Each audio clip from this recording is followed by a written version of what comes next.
This here's supposed to be Jericho's job, but he had to try his hand at hunting this morning. Well, now, Cincinnatus, it's good for you. Sweeping? Well, sure. You need to exercise. Besides, I haven't seen you square dance with a broom in a month of Sundays. Sweeping is for young'uns and women, and I ain't neither. Morning, Zach. Morning. Morning, Daniel. Cincinnatus. Zach, you sure come in here like a team of mules. What you so excited about? Well, he's due today. Yes, sir, he's due. Who's due? His brother Silas from Philadelphia. Becky's expecting you. Shed's all fixed up, and you can start sleeping there beginning tonight. What's the matter with his own cabin? Oh, I'm giving that to my brother and his family to live in until they build a cabin of their own. I'm much obliged to you, Daniel. I'm much obliged. I want to greet my brother right, Cincinnatus. I want to buy him a gift, a housewarming gift. I want to get him a tablecloth. Well, you sure are getting fancy, ain't you? Well, that's a way of expressing my feelings, my genuine pleasure. I ain't seen Silas in 10 years. You know that, Daniel. Last time I saw him, his little boy Johnny, he weren't no bigger than that. Pollywog is what I used to call him. Pollywog. Be a pretty good-sized frog by now. Oh, he's, 19 if he's a day. 20, maybe. My brother Silas and his wife and that boy. That's all the kin I got, Daniel. Well, I'm glad they finally decided to come. Indians took my family. Silas is all I got left. Massacre! Massacre! A whole party wiped out! A whole party wiped out, Daniel. What? I seen it. All of them dead. There's smoke and burning stuff lying all around. Now, hold on. Say it clear. What did you see? About 10 miles back up the trail, a trader's wagon burned, and all 3 of them massacred. How many? They're still lying back there. I went up to see if I could find out who they were. The man had a wallet. The name in the wallet was Silas Morgan.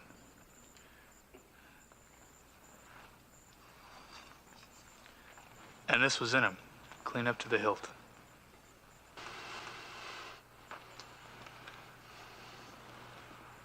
This looks like Mingo's. Mingo's? You said Mingo's? Are you sure? I ought to know his knife. But it don't make sense. What would Mingo's knife? His? That Indian's? His? Now listen, it ain't possible. If Mingo's knife was up there, then... Then Mingo was there. Then Mingo did it. And he'll pay for this. I'll see to that. I'm going out and find him, and Mingo will get his knife back. I'll put Hold on, you're not putting a knife into anybody. And besides, you know Mingo. I know a couple of things. He's an Indian, and that's his knife. He's no killer, and you know that. They all are. Every single murdering red savage. Educated or not, they all are.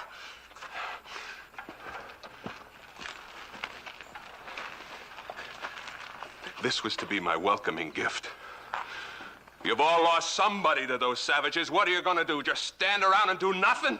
Zach, don't try to stampede these people without the facts. That knife, that's enough facts. No, it's not. It doesn't prove anything. That's so. Anybody can steal a man's knife. Well, a man can even lose his knife. Cincinnatus is talking sense. No point going off half-cocked, Zach. It sure don't make sense. Mingo? The first thing to do is to go out there and find out what happened before we accuse anybody. I'm with you, Daniel. It ain't right to jump to conclusions like that. The party's got to go out there. Let's look. Let's make sure. We're gonna need horses. Go get them, Jericho. We'll move out of here in 15 minutes.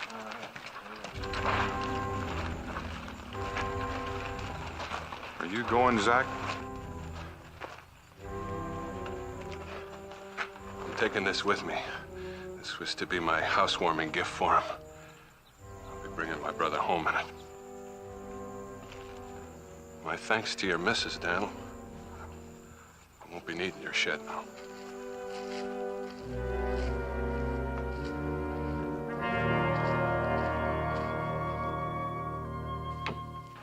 Jemima? Where is that girl? Jemima! Oh, Dan, have you seen Mima? Nope. There's gonna be no supper ready for the Morgans when they arrive if that girl keeps disappearing. I'm baking a cake and she's out running around. There's not going to be any supper, Becky. Why? And Zach won't be staying with us.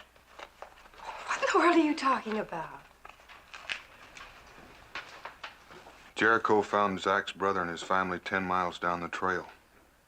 They were dead. All three of them. Oh, Dan, no.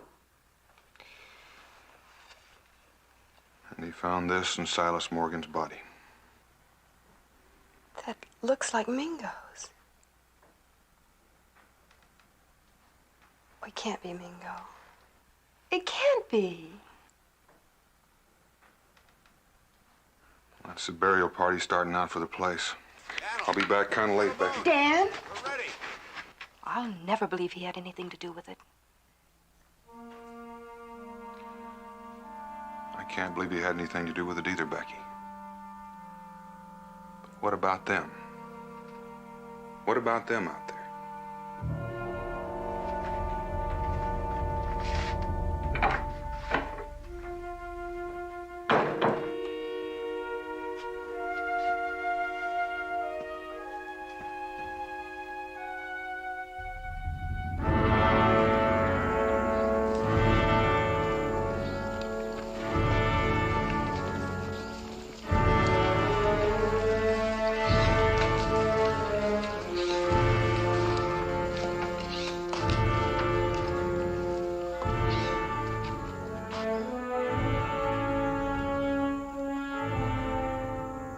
Daniel? Daniel, I found something over here.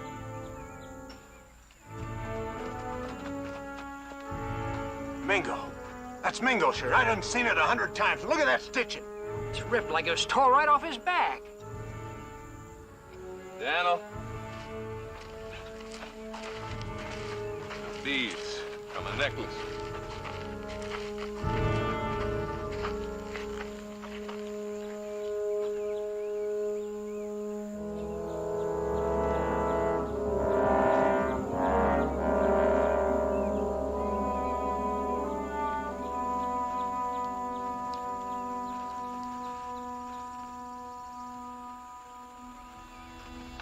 Boy's hand, some more beads. From the same necklace. He must have grabbed at him. Do you recognize them? Do you recognize them? They're Mingos. They're Mingos. The boy must have torn them loose during the struggle. No, he couldn't have done it. Now, wait a minute. Wait a minute. The shirt, the knife, the beads, all Mingos. What more do you want? Well, that settles it for sure. For sure, Mingo did it. Well, we ought to go get him right now. There ain't many places around here he can hide. Let's go. What? Now, hold on a minute. Hold on. Hold on for what? I know it looks bad, but no one's asked that one important question. No one's even bothered with it. What question? Why? Why would Mingo do this? What possible reason could he have? He don't need no reason. He's an Injun. He's got the hate built right into him. Well, now, how does that hate work? Like the way yours is working right now? Are you trying to stop us from going after Mingo? No. But there's a proper way of doing these things. Now listen, you got a responsibility to us, to the settlement, to protect it and to keep folks safe. Now, if you won't do it, that means the end of the settlement. You understand? The end. You got a duty to us. You stall, and that's the end. Well, if you do what you're trying to do right now, that may be the end of it. Oh, I've had enough of this. I've had enough of talking. All I've ever gotten from Injuns is grief. Give me that weapon. I'm going after Mingo myself.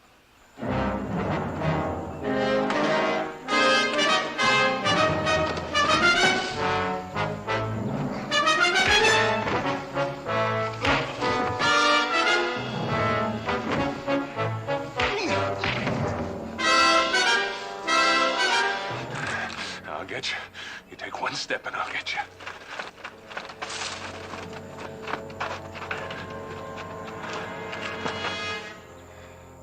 You're not much different from whoever did that. You're sure ready to murder almost anyone at all, aren't you?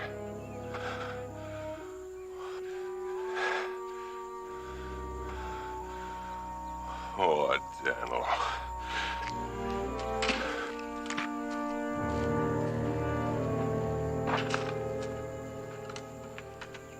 Maybe out in the wilderness, but nobody here has got the right to take justice into their own hands. Daniel, you still sound like you're trying to protect Mingo. Why? 'Cause he's your friend. I'm just trying to protect the law, that's all. Well, that Injun deserves hanging. Well, that's for a judge and a jury to decide, not you. I figured the first thing we gotta do is a civilized thing. Let's get these poor folks back to the settlement and give them a proper burial. And then we'll go after Mingo and we'll give him a trial. Is it agreed? Now, they're just getting further away. That's right. You're just giving Mingo more time. Well, there's not many places he can go where we can't find him. We'll find him. Now, is it agreed? We can all for sure track one Indian. Let's load those horses.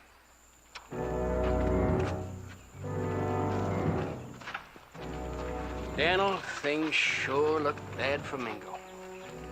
I wouldn't trust him, Daniel. They're not gonna cool off. They'll hang Mingo the minute they set eyes on him. That's why right after the burying, I'm going after Mingo. Alone.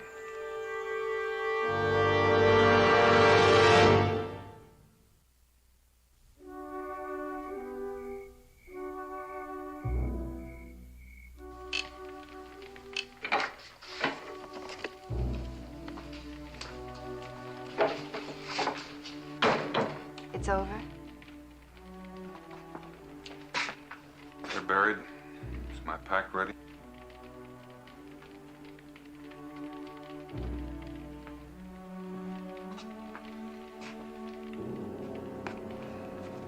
Know all the places Mingo will go to.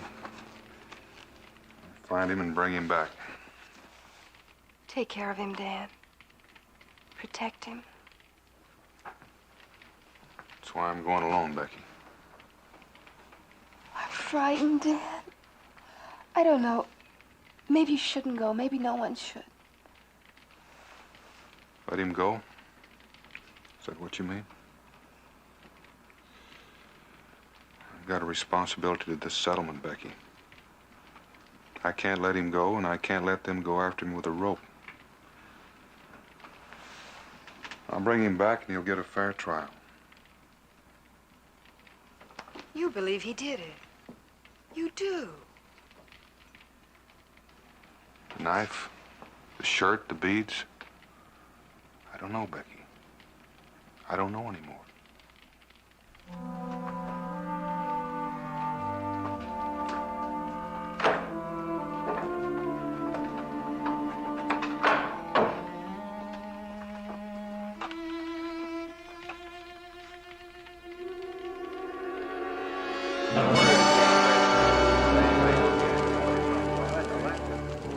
Where is he? Where's Boone?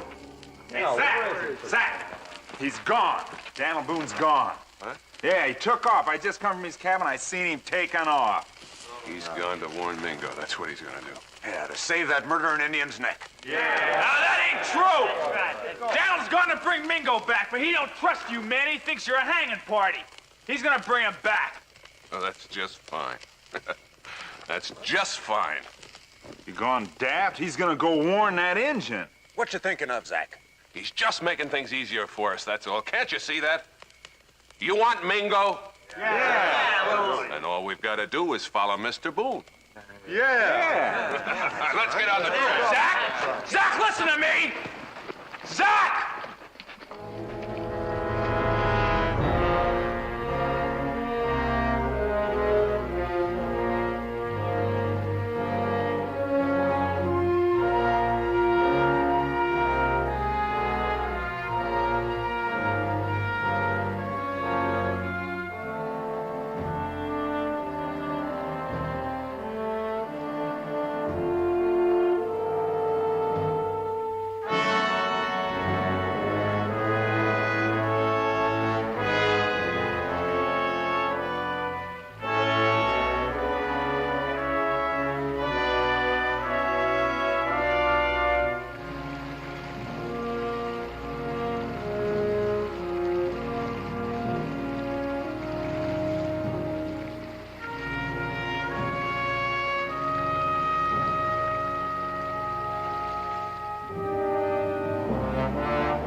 look for Mingo.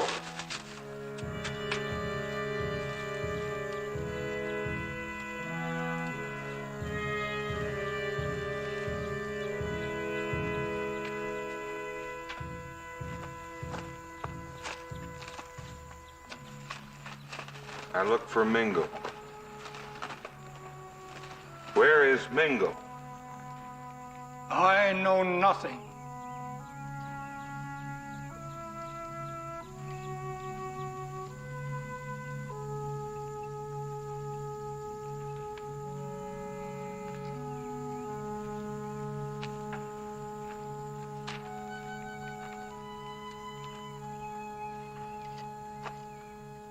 The Choctaws are silent.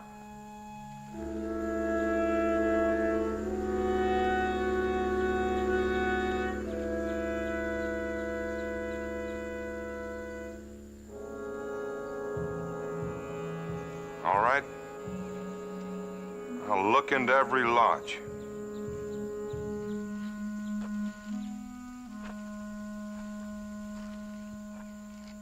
Daniel?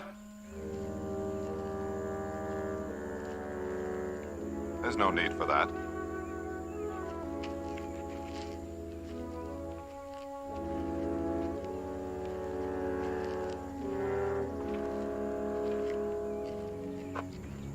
There were 3 people murdered 10 miles out of Boonesboro. Do you know anything about it? No.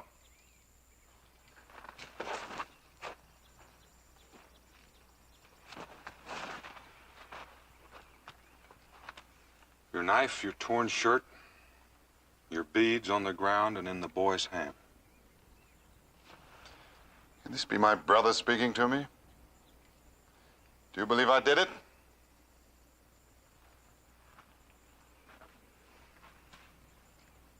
All I want is the truth. All right, then. I'll tell you the truth. I did not do it.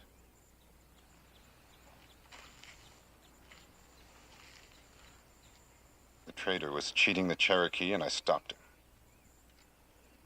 Later, he and the boy caught up with me on the trail. They tied me to a tree, and they whipped me. They whipped me until I was unconscious.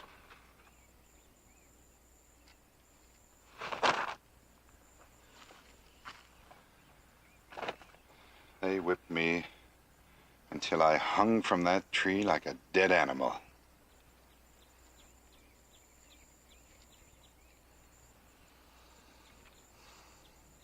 Later, when I came to,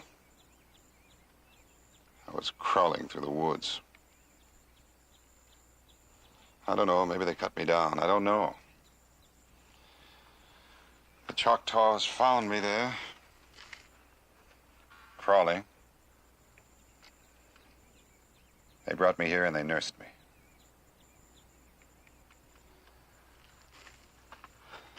I didn't hurt anyone. Your knife. I don't know how my knife got there. Oh, my shirt, all the beads around my neck. I just don't know.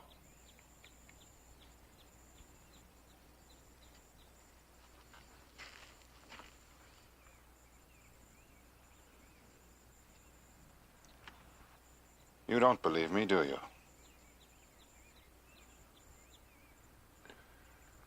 Mingo, you've got to come back to Boonesboro with me.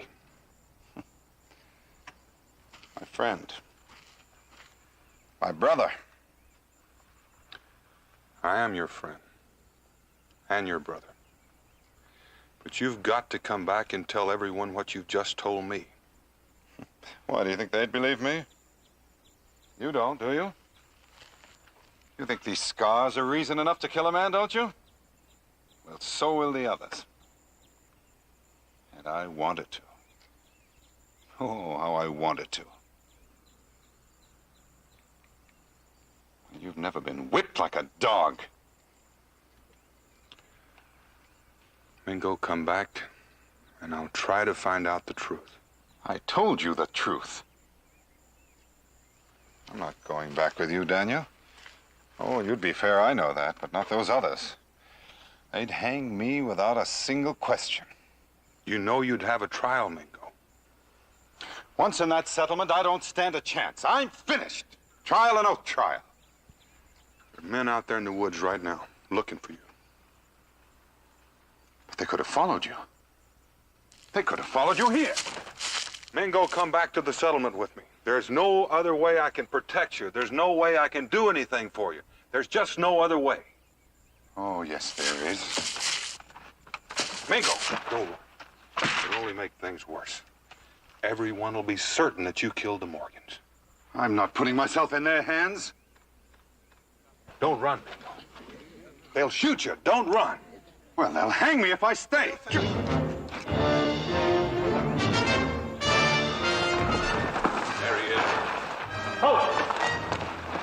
Don't come any closer. I don't want to shoot any of you, but I will. You hear? We here. I'm taking him back to the settlement, and tomorrow I'm taking him into Salem. He's going to get a chance to tell his story before the official court. Get up, Mingo.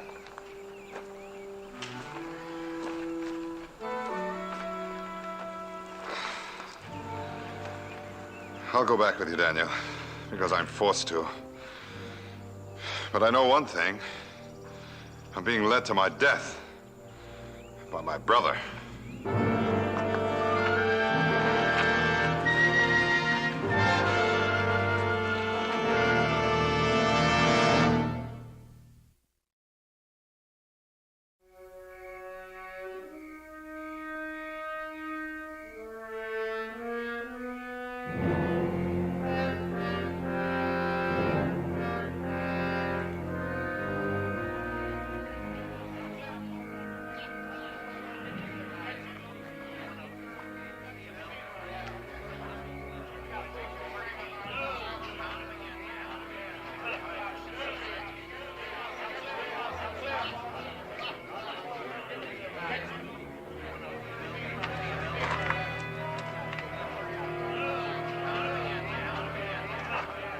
What are you doing here? What do you want? I've come to tell about Mingo. Go on in.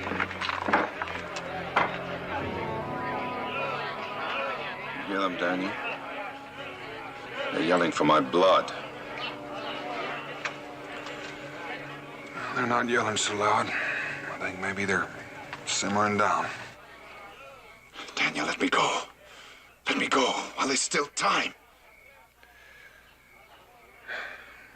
You'll be all right, Mingo. I'll take you to Salem tomorrow. You're taking me to my grave.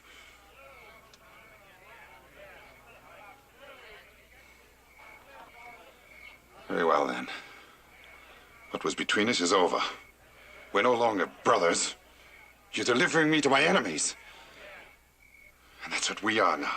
Enemies! Listen. While you're safe in Salem, I'll find out the truth. You know I won't stop until I find it out. I told you the truth! What we need is proof. We need proof.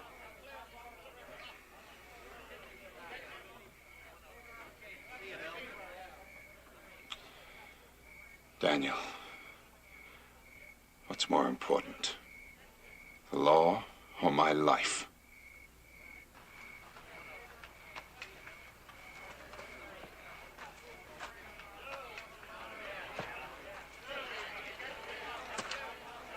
I brought you a bite of supper, Mingo. Rebecca, will you tell him to let me go before it's too late? Will you tell him? Can't you understand? Both are important. The law and your life. I don't know what to say, Mingo. I'm frightened for both of you. Give me a gun. Can't you see something's going to happen? Give me a gun.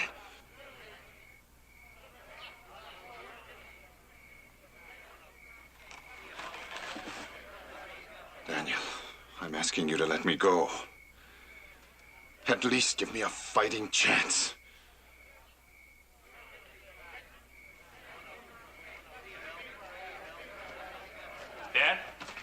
There's a squaw, a young squaw in the tavern. She just got here. Her name is Kudawari. And she's telling everybody that she saw Mingo do it.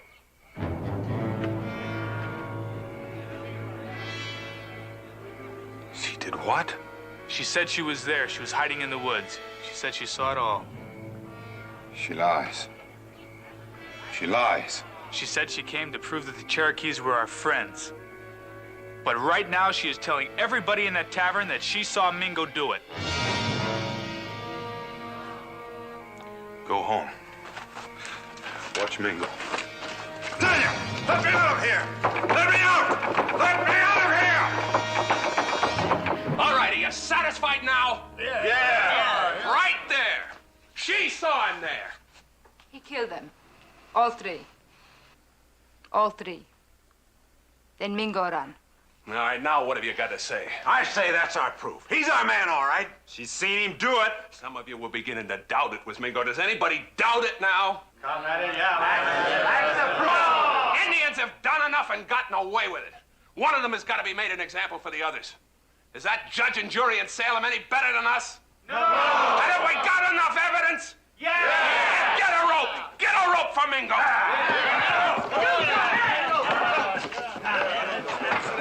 Now, wait a minute. We ain't waiting for nobody. Listen to me. Listen to who? Mingo's friend? This is going to be Mingo's friend. This! The squaw seen him do it. Well, let's talk to her. You talk to her. We're going to act. You've got no right to take the law in your own hands. Mingo did. Every man has the right to a fair trial. And Mingo's had it. If you do this, this is the end of the settlement. The Indians won't trust us any longer. Well, maybe this is the only way they can learn. And you settlers won't feel it's safe to come here. My brother thought it was safe to come here. And look what happened to him. Now, Zach, you're making a mistake. Wait, please, I gotta speak Let to me you. go. Let me go! Let me go!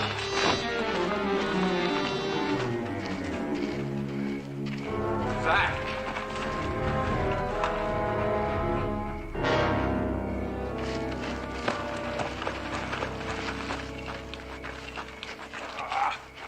He's gone. Mingo's gone, and it's your fault. You held us up. All right, get everybody. We're going after him. Wait, Mingo's got a gun. What do you think this is? Ain't no stick. We got guns, too. And we got this. Listen, Mingo will use that gun if he has to. He's dangerous now. He won't get a chance to use that gun. Well, what makes you think you can hunt him better than he can hunt you? If you try, there's no telling how many of you'll get hurt. Now let me go alone, and I promise you I'll bring him back. Oh, you done that once before. All you did was protect him. There's always a chance that he's innocent. But you're turning him into a criminal now, and you'll really turn him into a murderer if you go after him in this way. Now, I'm tired of all this talk. In the meantime, he's getting further away, huh? Are we going after him or not?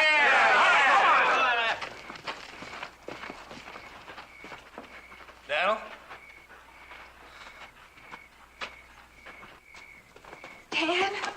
Dan. Mingo got away. He hurt Jericho. It's about that Indian squaw. The one who told the story about Mingo. Well, what about her? I tried to talk to her, and she wouldn't answer me. In fact, she fought me to get away. And she ran out of the fort into the woods. There's something strange about her. Strange?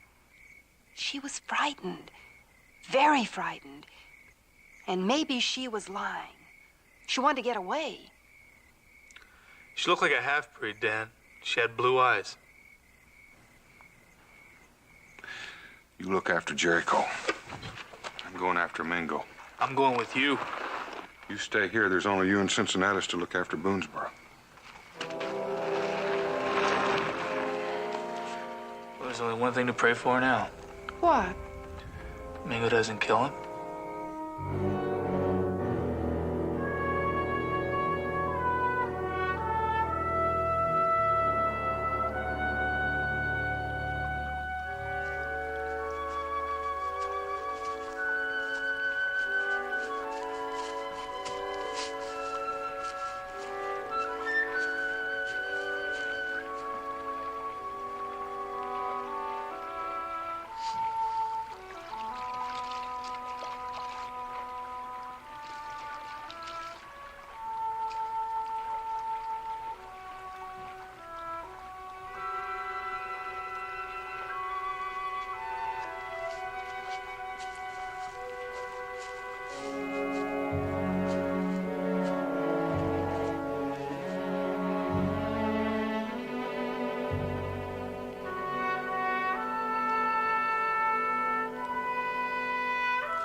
that you, Mingo?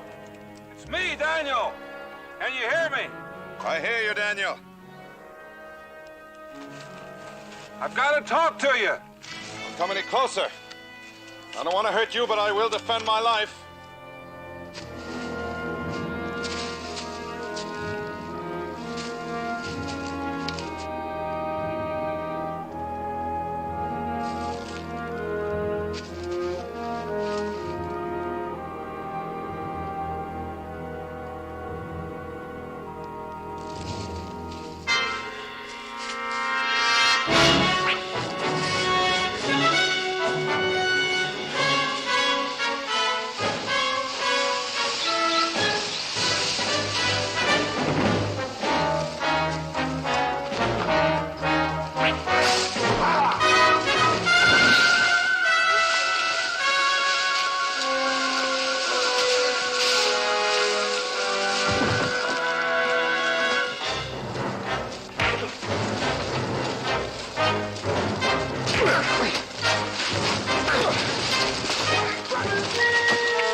Will you listen, Mingo?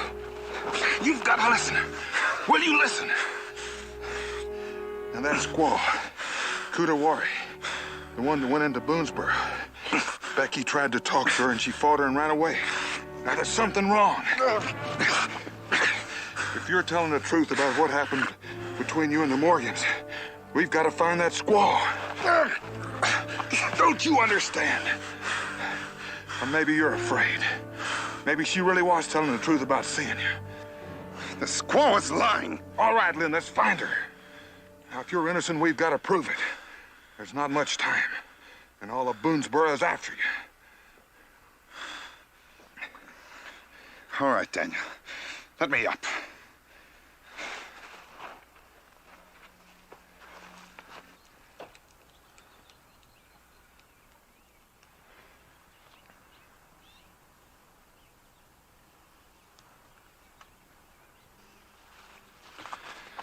It's your gun. Becky said Kudawari was dressed like one of the river tribes. That means she'll be heading for the Ohio or the Blue Licks. We'll find her together. Well, not together. You said there's not much time. Well, if we split up, we can find her much more quickly.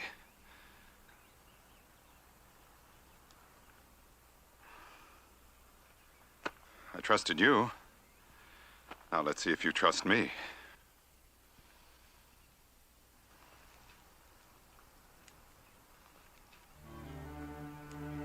All right. We'll meet in 2 days at Finley's Lake. 2 days, Finley's Lake.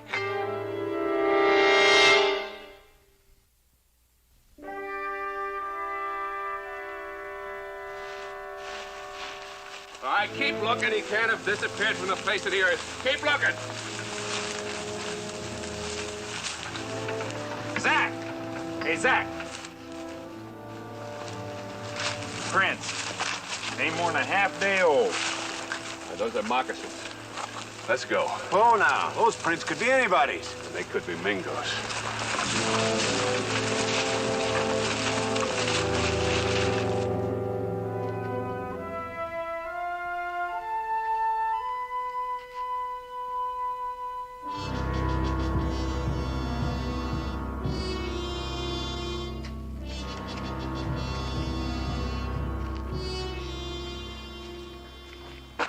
The rifle.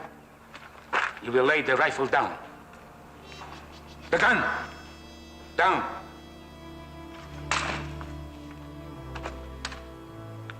Squaw came into Boonesboro and told a story about Mingo. Yet the trader's possessions are here. I trade.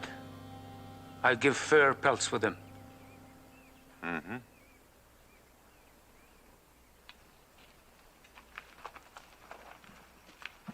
Does a man trade off his cooking pot?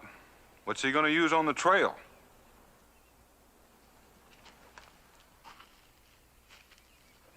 And those What's he gonna wear on the trail?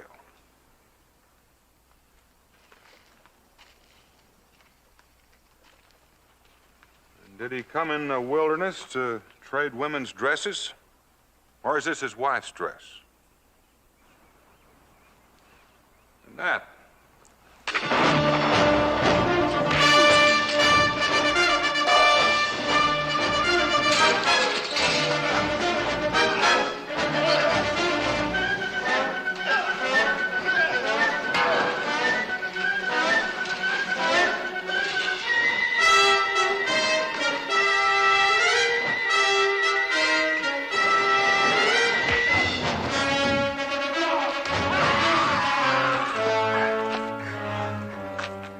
Now talk.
Hank, circle way around.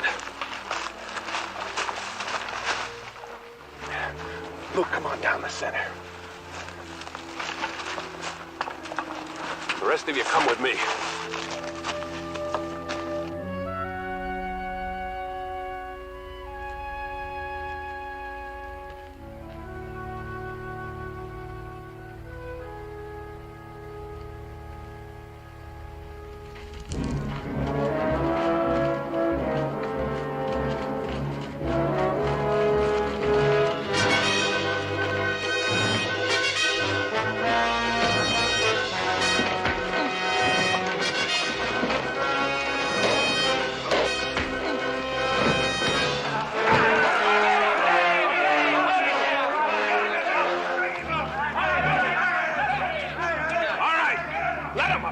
Let him up! Let me go! Let me go! Tie his hands behind his back. You can't do this! You can't! I didn't kill those people, I didn't touch them! You got any last thing to say, you better say it fast. I did not kill your brother! The squaw saw you. And it was your knife! I didn't do it. I tell you I didn't! Oh, enough of this talk! Let's get it out! Nothing more, huh? Come on. I didn't do it. That's all I have to say.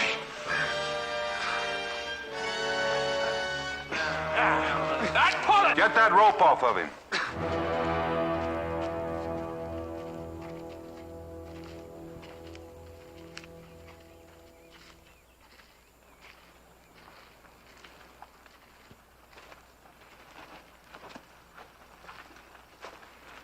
I said get that rope off of him.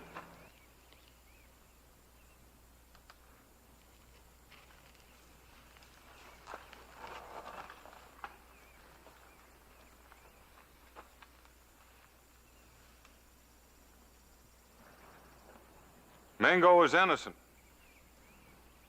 He didn't kill your brother, Zach. He did.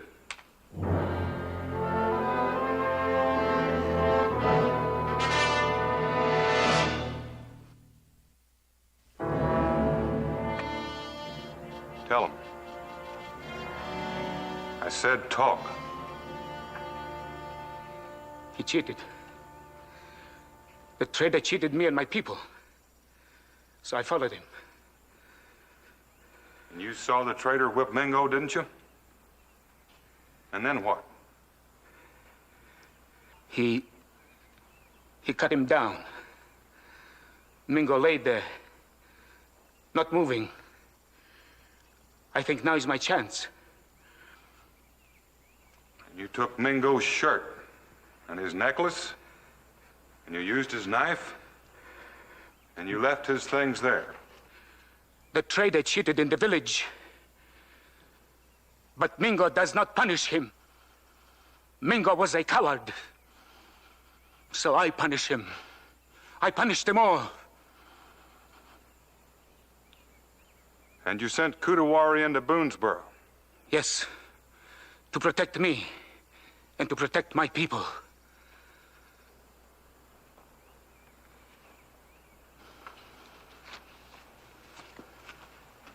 And to make sure we hung Mingo.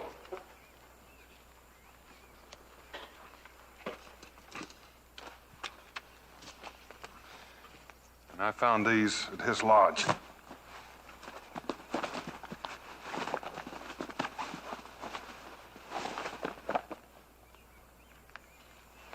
Hang him. Hang that dog! Hang him! Hang him! Give me that rope! You will hang no one. You're not going to do to him what you almost did to me. I haven't killed anyone yet. But if you try this, I will. I will, to protect this man's life. All right. We made a mistake. But he's guilty. He said it. Guilty or not, to hang a man like this is wrong. It's always wrong.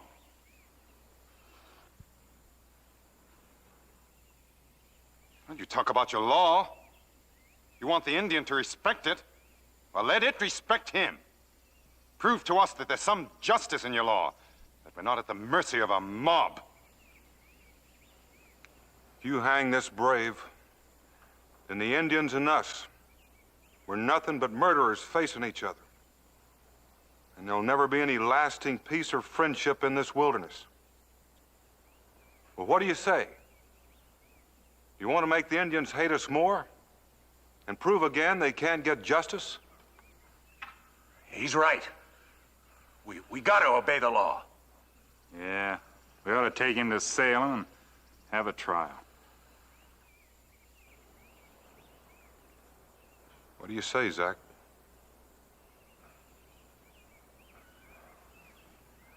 Salem. I figure I was wrong.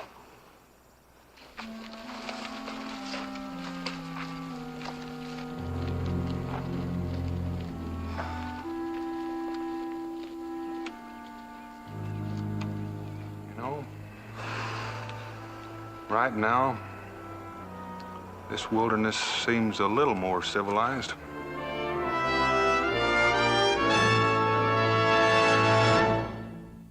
Daniel Boone was a man with an eye like an eagle and as tall as a mountain was he. Daniel Boone was a man, yes, a big man. What a boon, what a doer, what a dream come true.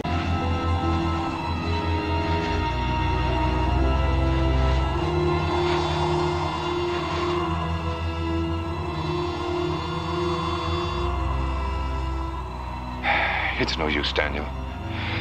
We haven't seen a living thing all morning. It's like the whole world had gone to sleep. It's dead. I remember a winter once when I was a boy. A great many perished. This is even worse. Well, it's going to start snowing again. Let's look over the west woods before it starts to come down.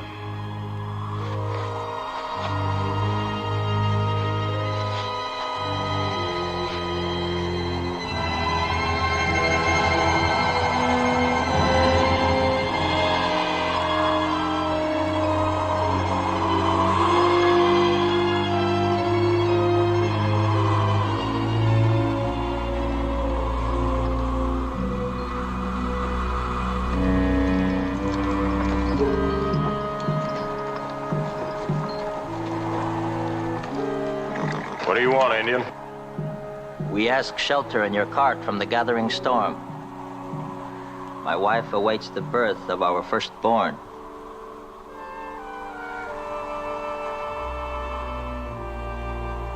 There's no room in the cart.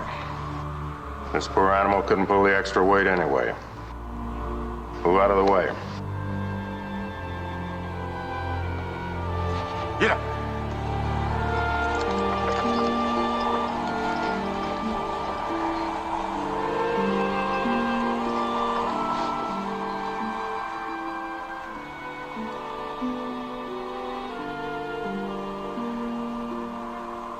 Do not worry, my husband. We will find shelter somewhere.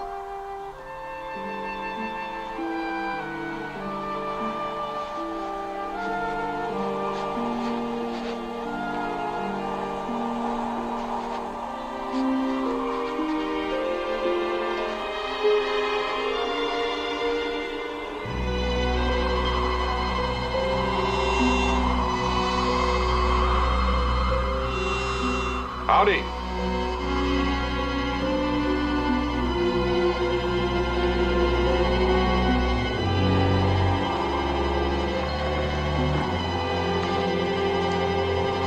Welcome.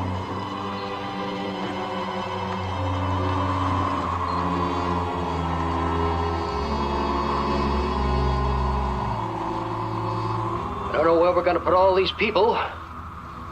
Been full up since last night. We've got to get everybody in the fort. It's our best chance to get them through the blizzard.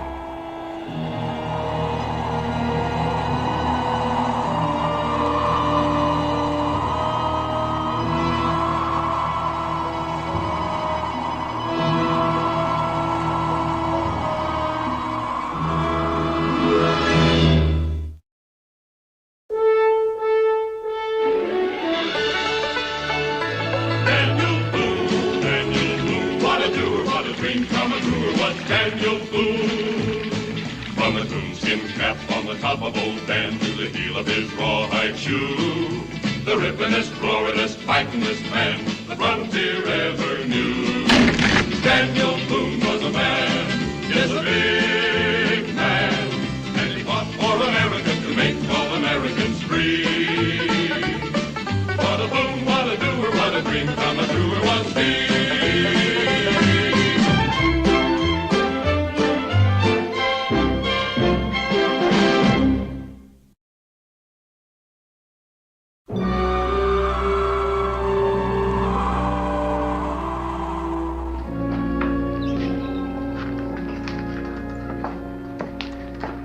Here it is, near the end of December.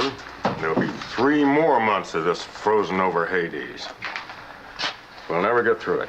A fine Christmas it's going to be. The Indians get through it every year with a lot less than we have. Savages, they were born to this wasteland, this God-forsaken wilderness. Now, you claim to be a religious man, Elisha. You should know only a man can forsake himself.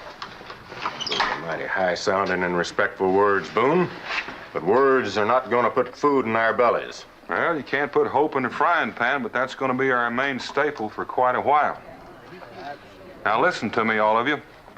We're in for a bad time.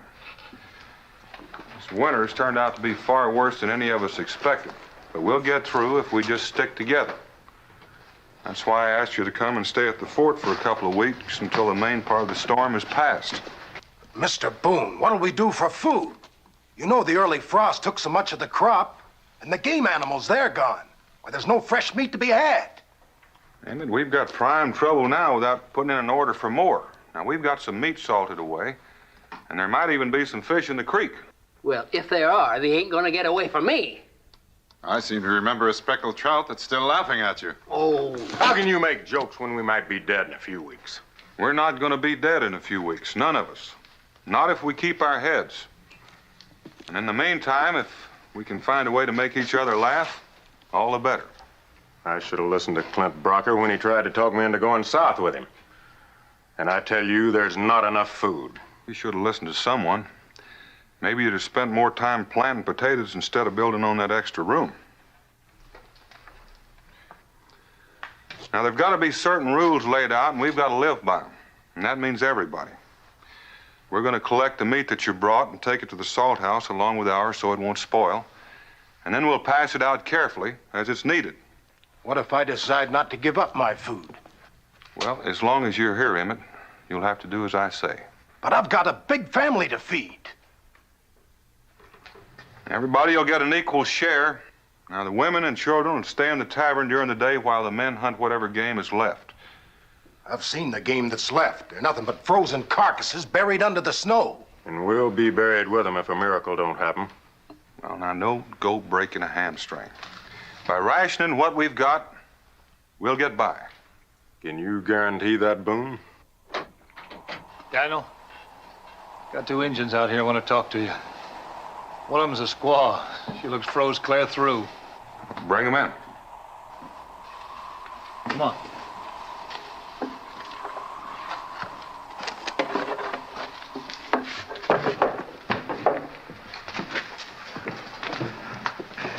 We seek the one called Boone. I'm Boone. He's the one that pranced in front of my horse this morning. My name is Oneha. This is my wife, Tona. Oh, Neha, I knew I recognized that name. You were the son of Chief Trenoy, are you not? I am his eldest son. But your wife is not a Creek. She is Tuscarora. She is the only child of Chief Gray Cloud. Of course. I remember now. This is no ordinary couple. This is a marriage of noble blood between two powerful and rival tribes. This is a marriage that finally stopped the bloodshed between the Tuscarora and the Creek.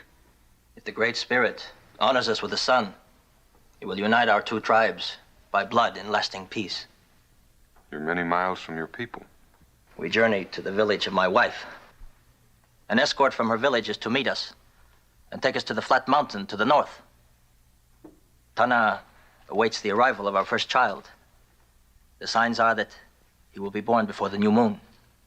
Your wife's expecting a child within the next few days, and she's been out in the freezing cold, trudging through the snow?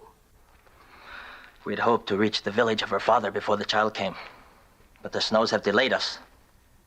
Why such a trip with your wife in this condition? Her father's an old man. We were told he would not live till spring. His dying wish is to see the son of his daughter before death comes. I hear that the white man Boone is a friend to his red brothers. The sky darkens and fills with white ice. I ask shelter, not for myself, but for my wife and our child. There's no room here. But she's expecting a child. There's not enough room as it is. Cincinnatus, what about the storeroom? There ain't enough room left in there to let go with a good sneeze. About the only place that ain't filled with people is the powder house. The air in there's not fit to breathe. What about the animal shelter? Now, that might be fitting. At least they'd be out of the elements. Well, who's gonna feed them? The food supply is too low as it is. Well, 2 more mouths won't make that much difference. Well, I don't agree. And I don't believe anyone else will. Wait a minute. It was a Gray Cloud that attacked my hunting party 2 years back. This girl's father. A lot of white men was killed in that raid. Well, now, that was 2 years ago. And as I recall, your party had no right to be in Gray Cloud's hunting grounds. And since then, a treaty has been signed and there's been no trouble. The blood of our own is on her head. We don't want that savage here. There's something to that. It's pretty risky. Well, I'm not going to turn out a woman expecting a child. Take her to shelter. I'll go with you.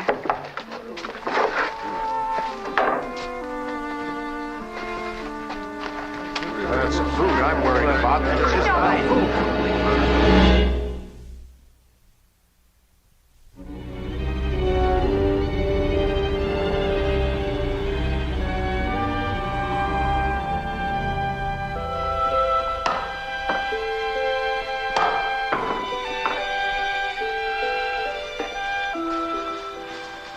Good morning, Mrs. Tully.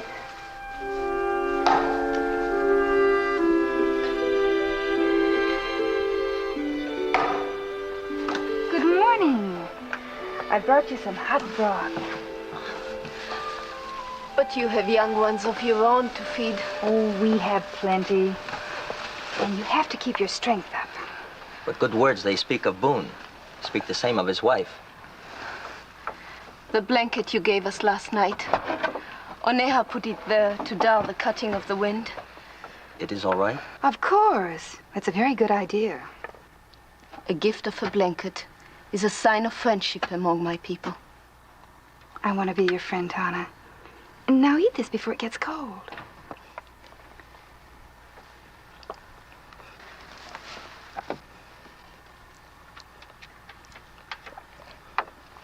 Oneha. No, little one. You must eat all. Our son must be strong. I go now to find some wood. Oh, there's wood behind the storehouse shelter. Take what you need. You will rest while I'm gone? Never have I known a man so big to worry about one so little. You go along, Oneha. I'll stay with Tana till you get back. Thank you.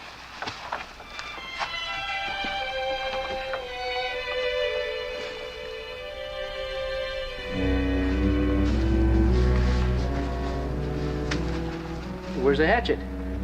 I forgot it. Well, need it to cut through the ice. You go on, I'll catch up.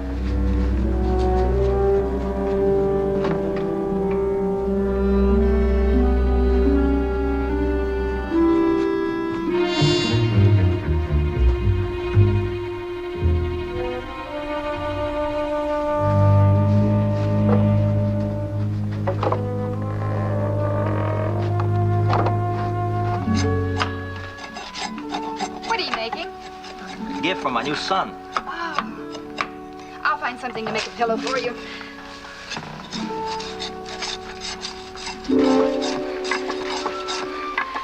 Nantine!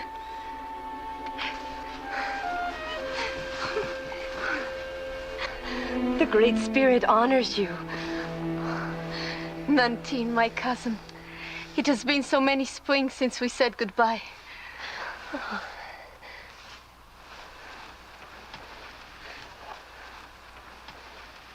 Nantine, this is my friend, wife of the great white man called Boone. I'm honored to meet the cousin of Tana. We lived as little children together until Oneha took me as his wife and I went to live with his people. How did you find us? I found your trail in the snow near the river and followed it here. I was afraid the white man had captured you. The white man is our friend. He has given us shelter and food. Why did you come so far in the white cold? To warn you that Shoshone is coming. And Gray Cloud sends Shoshone to meet us and escort us to the village of the Tuscarora. Do not trust Shoshone. Shoshone? He is a Tuscarora brave who hates the Creeks and did not wish the tribes to bury their hate and live in peace. If the Great Spirit should honor Tana with a male child, our two tribes would be united forever. Shoshone wants no male child to be born. He wants war. His heart is black and his blood boils with the fire of old hate. I have heard him swear that he will destroy a male child of Oneha and Tana. Oneha. I must return to the village before he knows I have warned you. Guard Tana well, Oneha. Nantine!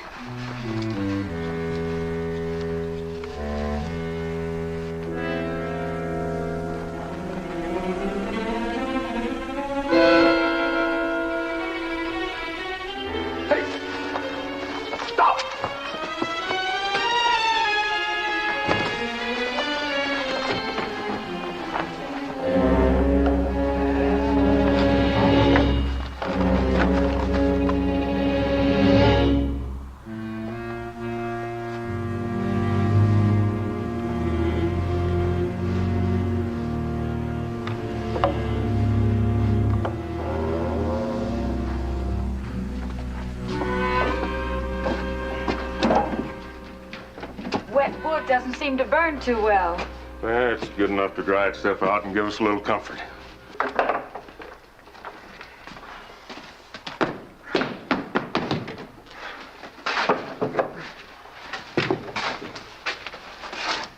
How'd you get out there today? Squirrel, a bird, and 4 frozen feet. Not enough to choke a frog. Well, frogs are not a bad idea. We have to dig a few out of the banks. Well, frogs are good eating. Delicacy. How do you hope to feed so many people on such pitiful game? I'm telling you, we'll never get through the winter at this rate. If you just listen to me, I got a plan. I already have, Elisha. I know you're upset over the situation. We all are. There's no sense in worrying the women folk any more than they are.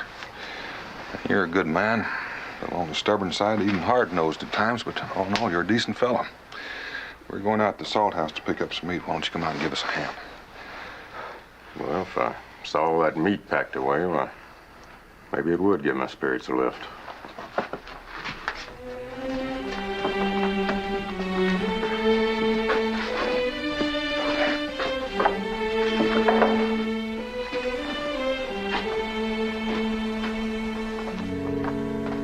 There's no doubt about it. Something's been chewing into this meat. And this piece. And this one. Look at it. Well, this meat's been chewed into. Daniel.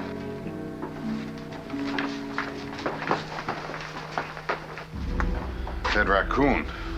Well, how did he get in here? The door was locked. Must have been a loose board under the roof. It doesn't matter. The damage is done.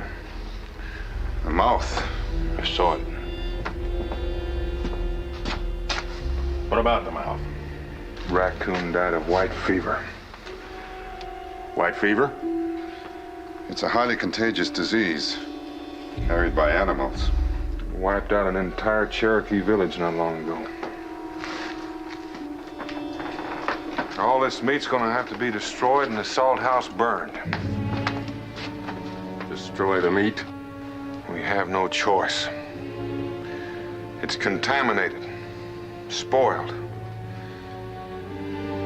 We can't risk spreading the disease.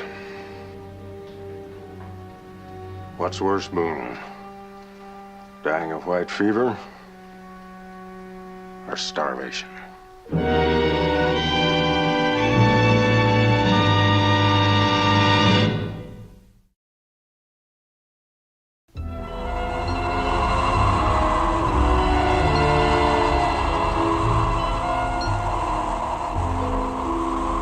Took our meat away from us, and now it's all spoiled. I should have given it to my family while I still had it.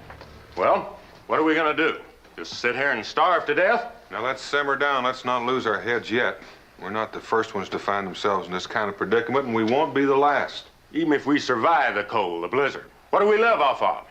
What do we eat? A few scrawny rabbits and an occasional squirrel. Those puny 3 fish it took Cincinnatus all day long to catch. Well, it's better than none. I say we head south for Louisiana while there's still time. Well, now, how long do you think you'd last in that blizzard? I say Elijah's right. Let's get out of here while we can. We'd be plumb out of our minds to try to get through that snow. Well, we'd be plumb out of our minds if we stay here. Look, I was confident enough in Dan Boone to come here, and I still have enough confidence in him to stay. Emmett, how come you're so all-fired confident? Maybe you got some grub stashed away we don't know about, huh?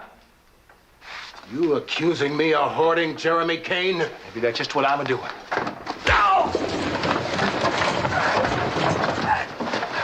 What is the matter? What is the matter? What is wrong with you? If you let fear turn to hate, then there's no hope for us. All right. Then let's stick together. Tomorrow, let's all of us leave Boonesboro and head south. And leave everything we've worked for? Working for something's one thing, dying for it's another. I told you nobody's gonna die. And another thing.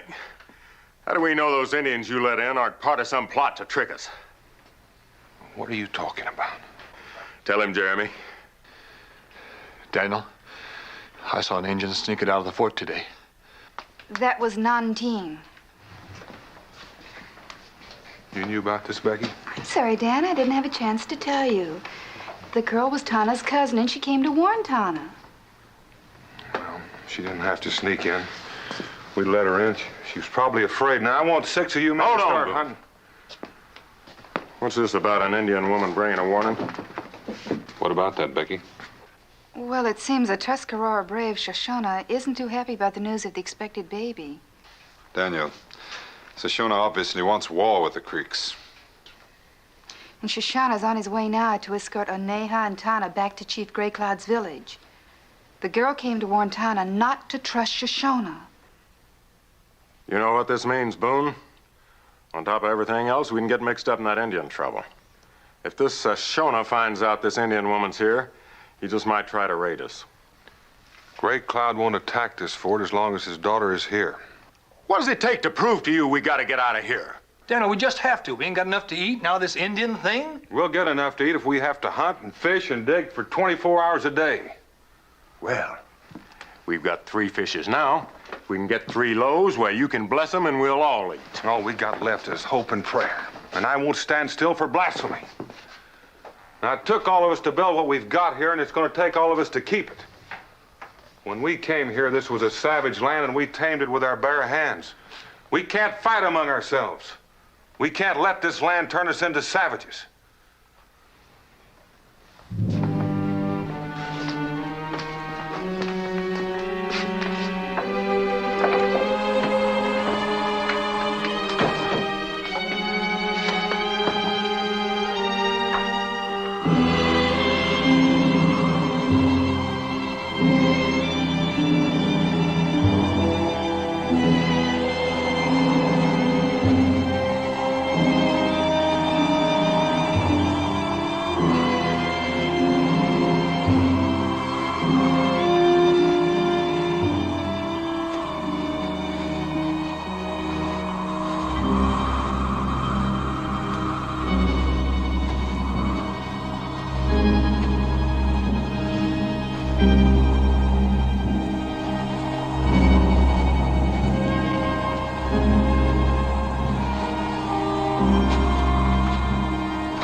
Dan, I've been expecting you for hours. Thought maybe I'd flush some rabbits. Didn't get a thing. Mingo's still out there. Saw a pack of wolves turn on one of their own tonight. Tore him to pieces. They're starving too. You must be exhausted.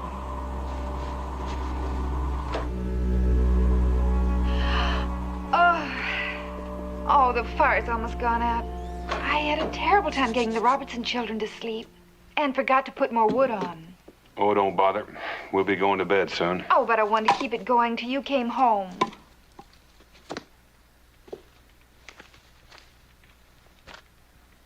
But I did keep the coffee hot. I saved you a cup. Mima and Israel, they all right? They're holding up just fine. You should be proud of them, Dan.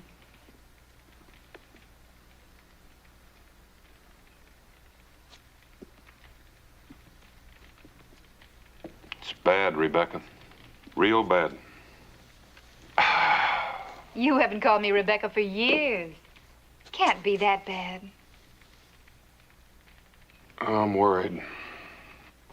I think I'm worried more now than I've been in all my whole life put together. Salted meat's gone. The blizzard. And I can't blame Elisha and all the others for getting all twisted up. I'm getting meaner myself than some old grizzly bear. I know. I've never seen you lose your temper twice in one day before. Everything we've worked for. A dream. Dan, you listen to me. When I first met you, I thought you were, I don't know, the kind of hero that young girls read about in books. But as I got to know you, I realized that you were a man. And I fell in love with that man. Because he was kind and strong. And what's even more important, because I believed in him. In his dream. And it became my dream. I still believe in that man. In his dream.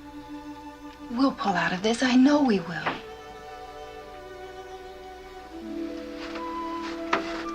Ma?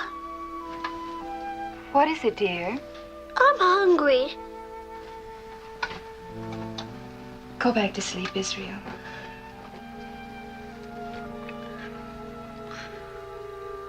Israel, wait.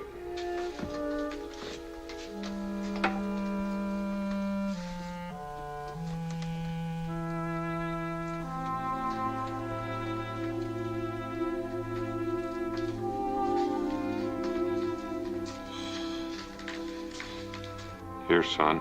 Thanks, Pa. Dan, I saved that for your breakfast. You need your strength, too. You're my strength. Israel, Jemima. You.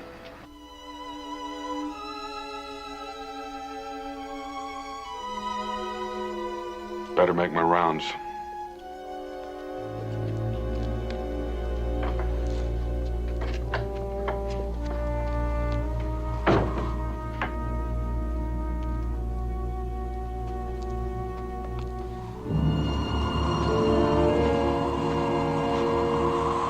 Any luck?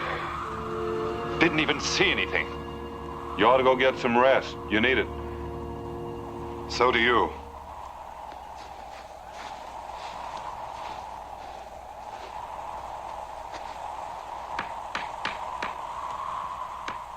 It's Boone. May I come in?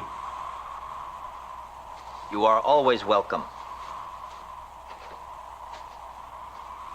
How you getting along? My son becomes restless. I think the time shall be soon now. You're sure certain it's going to be a boy, aren't you?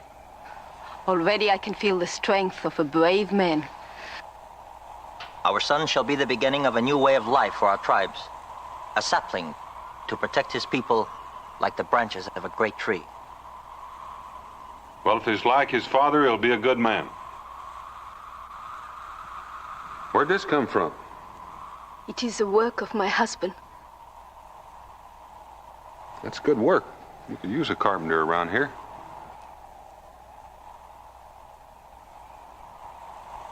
Daniel!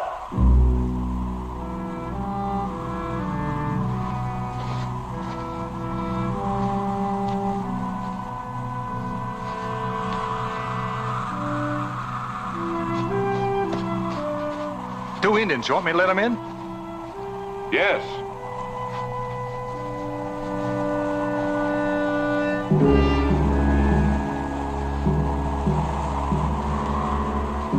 I am Sashona. We have come to escort the daughter of Great Cloud back to our village.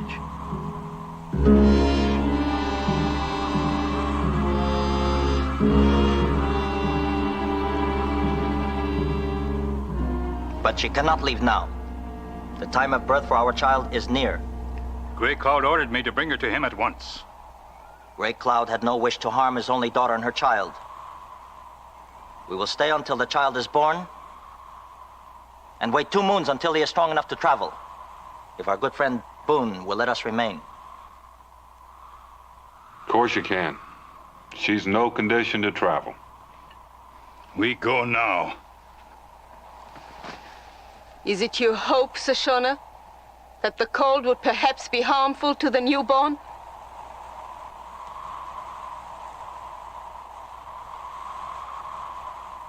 We will leave when I say. Not before. Think that about settles it, Shoshona. You can camp outside the shelter if you like. Try to get some rest. Shoshona, I know how you feel about the baby. So do they. Don't bother us. We won't bother you.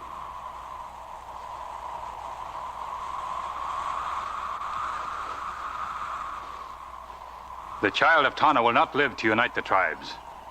There will be war. The creeks will be destroyed. Return to the village. Tell Grey Cloud the white man holds his daughter hostage, and we must attack. Attacked? Why? Is it not true that a newborn child and his mother might die in the confusion of battle? Go!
Flasher?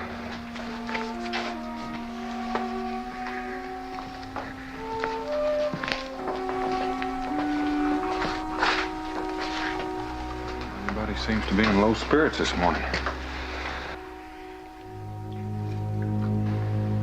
We've got to figure out some way to help them.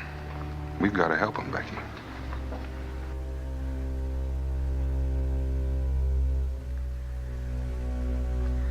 I know. Wait a minute.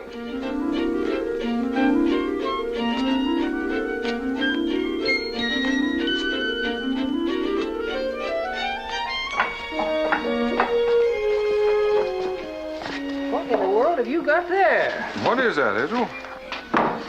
It's a Christmas tree. What do you know about that? Did you make it yourself? Uh-huh. It's a regular humdiddly-dinger, too. Now, that's the real spirit of Christmas, Israel. Now, we just had some popcorn, make some strings around there. Popcorn. That's all right, darling. Your little tree is very nice, just as it is. Isn't that my hair ribbon? It was just an old one. Israel, that happens to be my best ribbon, and look at it, you've cut it to pieces. Jemima, now it's for a good cause. Daniel.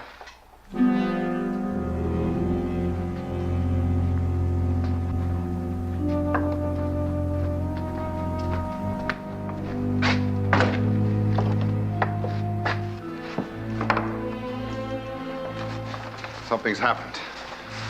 I was on my way to meet you. I noticed the lock was broken.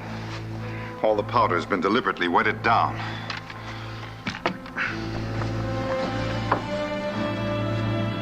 Tell them. We'll make him talk. Just hold on. Shoshona, you've got a choice. Do you want to tell me why you wet down that powder? Or do I walk away and let them ask you their way? I did it to save my people from your guns. And what are you talking about? Unless you release the daughter of Grey Cloud, my people will attack the fort. Attack? For what reason? Grey Cloud would not break the treaty. He says you have broken the treaty by keeping his daughter hostage. She's not being kept hostage, and you know that. Yellow Eye, he's gone. You sent Yellow Eye back to Grey Cloud with lies. Why? It would be a bad omen to have the child of Grey Cloud's daughter born under the roof of the white man. If you come with me now, there will be no attack. So the baby, maybe even Tawna, would die out there in the snow. Is that what you had in mind, Shoshona? Or if there is an attack, maybe the child and the mother will die during the middle of it.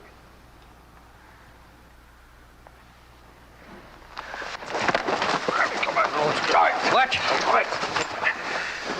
If you wish to stop the attack, you must send Tawna away from the village. You gotta send him away now, Boone. We don't want any more trouble than we've already got. It is many miles to Grey Cloud's village.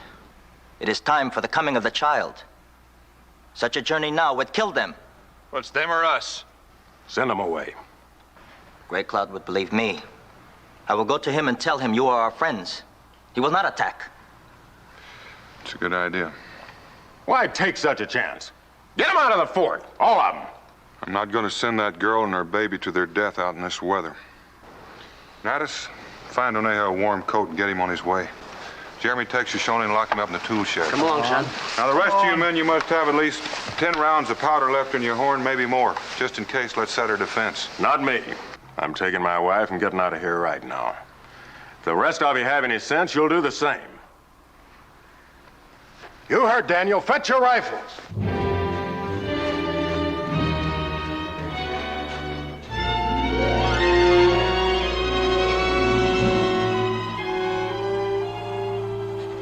A man could easily get lost in this blizzard.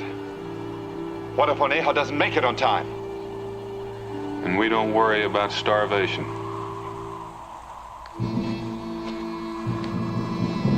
Come on, get in.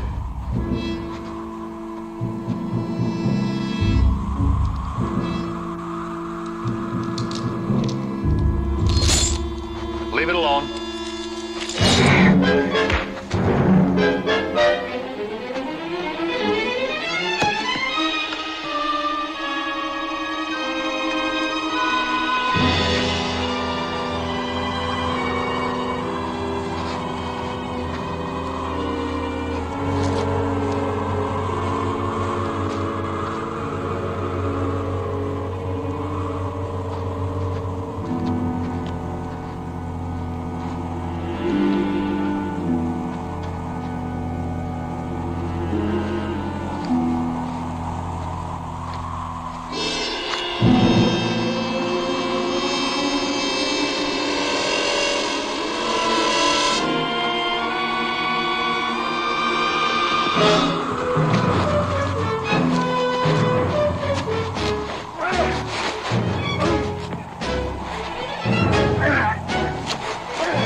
Don't you listen to reason, man. You can't make it. You won't be able to make a mile a day in this. You'll all wish you'd come with me when them Tuscarora devils come screaming down on you. Yeah, yeah.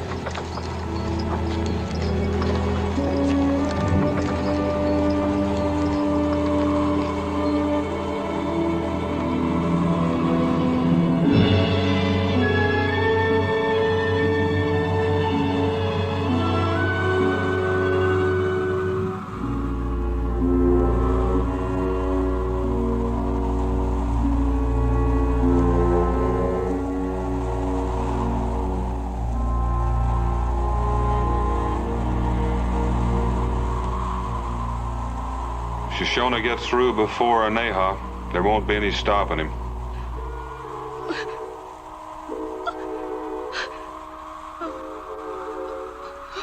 Here, bite on this leather. It'll help.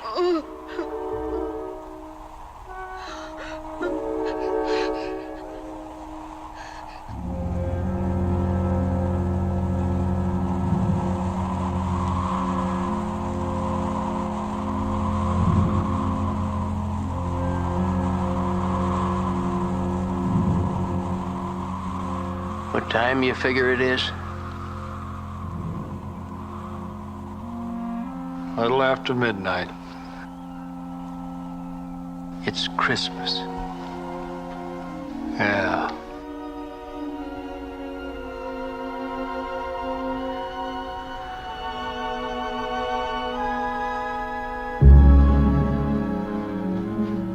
Becky! I thought I told you to stay inside. Well, I'm afraid the baby didn't hear you, and I've got to have some more blankets. It's now? Now.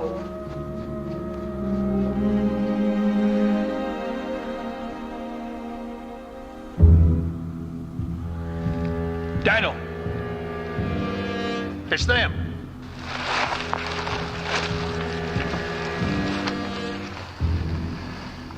It's Gray Cloud, all right. On the horse. I guess Oneha didn't get through. I can't tell on this light how many braves he brought with him. I'm going down and talk to him. Daniel, you can't go out there. They're liable to kill you. How long can we fight without gunpowder? There's no need for both of us to. Let's go.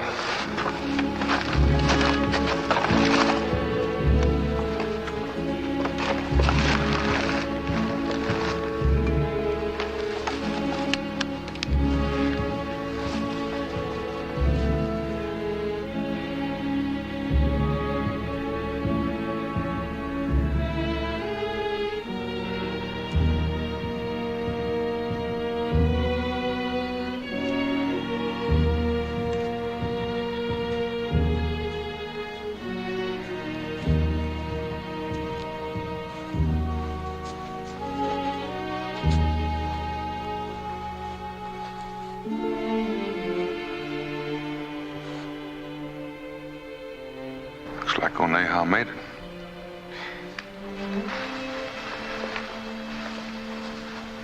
Gray Cloud, this is my friend, the one they call Boone.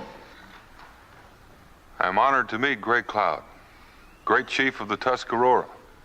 Oneha called you friend? I call you friend.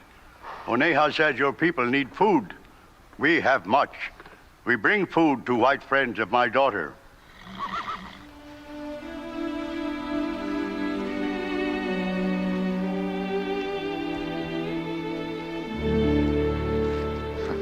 Well, there's enough food here to feed the settlement for a month. Tona. What of Tona? Baby, he was coming when we left the fort. Come on.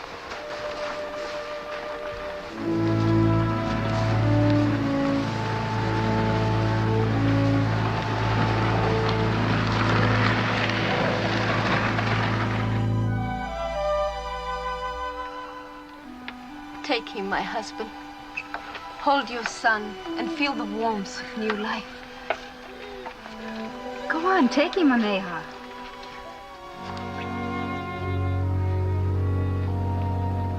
You have made an old man walk in the shadow of death with courage, my daughter.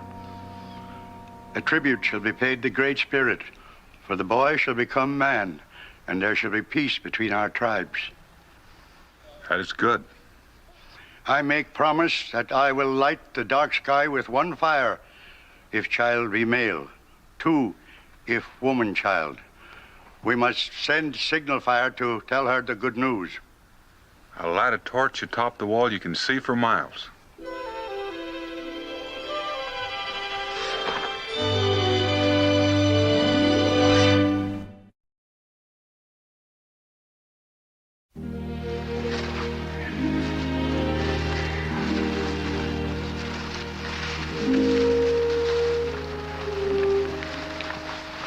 You made many friends here today, Gray Cloud. You were my friend when you took in my children.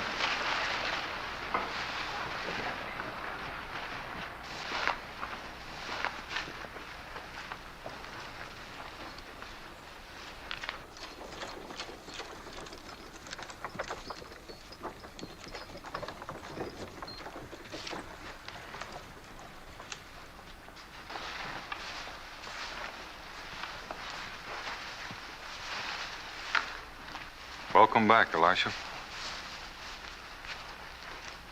You said it'd take a miracle to save us. There it is. Thanks to Gray Cloud, we're gonna make it. I'm sorry, Daniel. Sorry for everything I've said. Sorry I didn't have enough hope. Remember that when you take hope from a man, he's just another animal. Daniel, we want to, do you suppose it'd be all right to offer him a gift? I'm sure it'd be. Take in.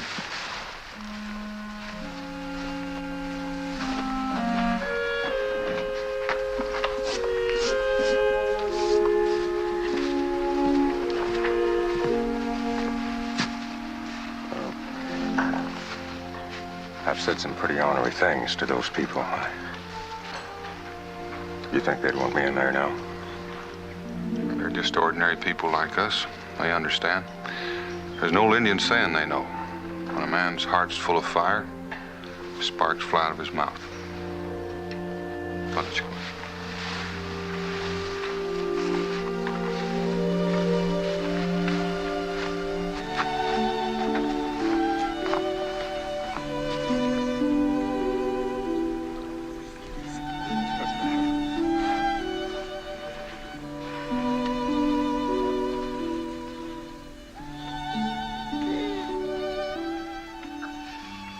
Far from thee shall come forth a leader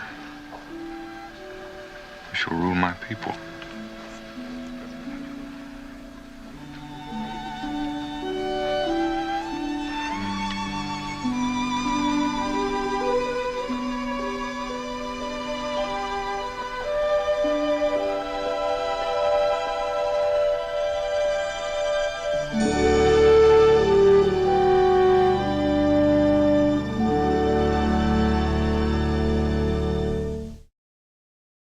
That big man, with an eye like an eagle and as tall as a mountain was he. Daniel Boone was a man, yes, a big man. What a boon, what a doer, what a dream cometh.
sorry. I didn't mean to frighten you. I was merely trying to put you out. Well, you certainly succeeded. I'm very put out. I'm sorry it was necessary. Come along. I suppose I ought to say thank you, but I'm just so tired I'm not thinking. I saw your signal. Oh, thank goodness somebody did. I've been lost for days. You mean you're alone? I've been looking for Boonesboro. It must be somewhere near here. I'm headed there myself. If you can walk, I'll have you there in an hour. Oh, thank goodness.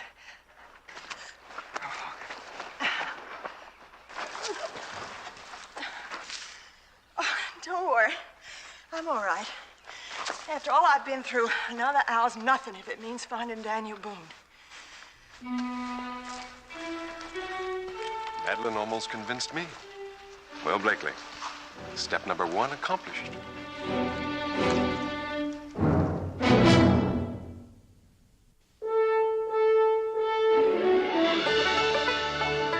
Daniel Boone, what a doer, what a dream come true, what Daniel Boone. From the coonskin cap on the top of old Dan to the heel of his rawhide shoe, the rippin'est, roarin'est, fightin'est man the frontier ever knew. Daniel Boone was a man, yes, a big man, and he fought for America to make all Americans free. What a Boone, what a doer, what a dream come true was he.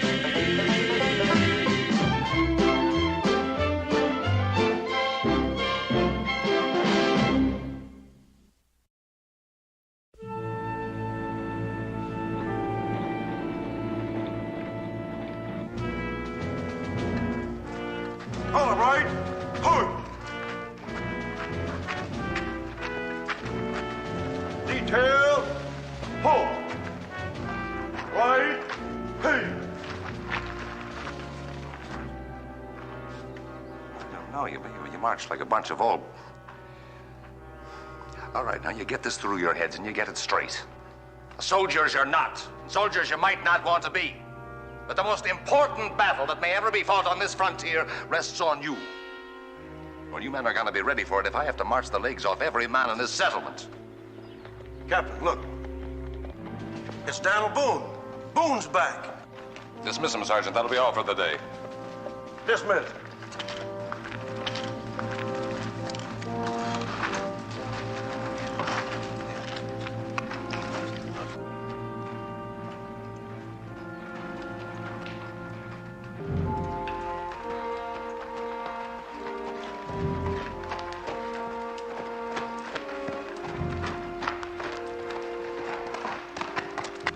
Daniel, I didn't expect you for quite a spell. Mighty quick trip for all the way from Philadelphia. Well, it turned out to be a rather urgent business. You actually meet with the Continental Congress? Oh, not the whole shebang. They're pretty busy men. Just the committee that sent for me. Daniel, it's good to see you back, man. You bring me orders from the Congress. I sure did. Well, finally, we'll be marching against the Indians then. Well, not exactly yet. Let's go inside.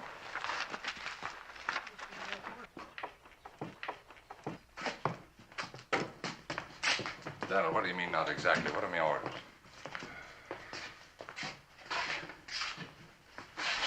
Well, we're not going to march against the Five Nations, Captain. We're going to try to make peace with them. You're joking, man. Peace. Peace, is it, with the most treacherous confederation of savages in the entire territory? Now, all right. Whose brilliant idea was that, I'd like to know? Strategy Committee. They've already had word from Raincloud that he's willing to talk. So it kind of looks like the rest up to us. Well, they're a bunch of feather-brained, under-headed fools, is what they are. They're sitting on their fat backsides up there that... Look, Daniel, you were a frontiersman. Didn't you tell him, man? You know that a strong militia force striking out from Boonesboro could break up the Indian alliance once and for all and go a long step toward driving the British permanently out of the Ohio territory. Maybe. we'd have to have a lot more luck than we've had so far. And you also know that if you sign a treaty of neutrality with the 5 nations, we won't be able to attack north of the Ohio at all. I reckon. But if the Indians swing to the British, we'll be outnumbered every place we turn. But if the 5 nations agree to stay neutral, we've turned the tables. And we'll have more men on the frontier than the Redcoats can muster. Sure we will. If the Indians respect the treaty, we will. They'll respect it if Daniel signs it. And you're willing to gamble the fate of the entire frontier on that kind of blind faith, are you? I am. Well, Captain, the only real danger I see is if the British find out about our meeting with Raincloud and try to do something to stop it before we can come to an agreement. Where does this famous meeting take place? On the Ohio. Indian territory. Neutral territory. Raincloud has agreed to come with only 4 sub-chiefs to sit in council. What do you mean, with no warriors? No warriors. And you're going to take his word for that? Well, it seems he's going to take my word.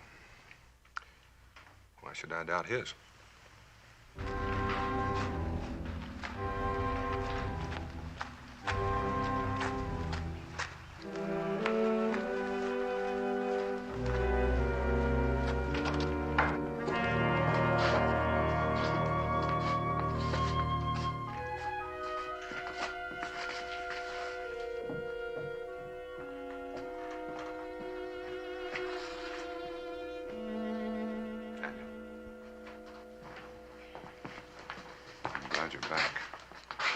Serious matter, I'm afraid.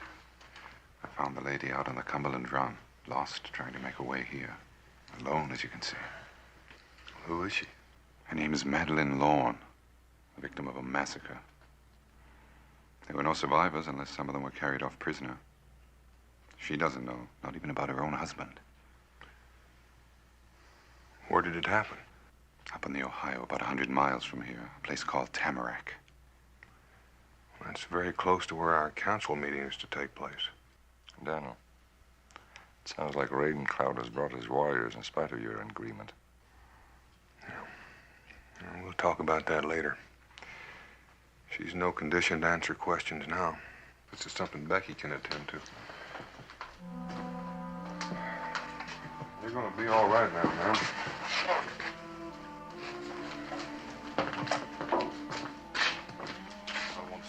Cabin later.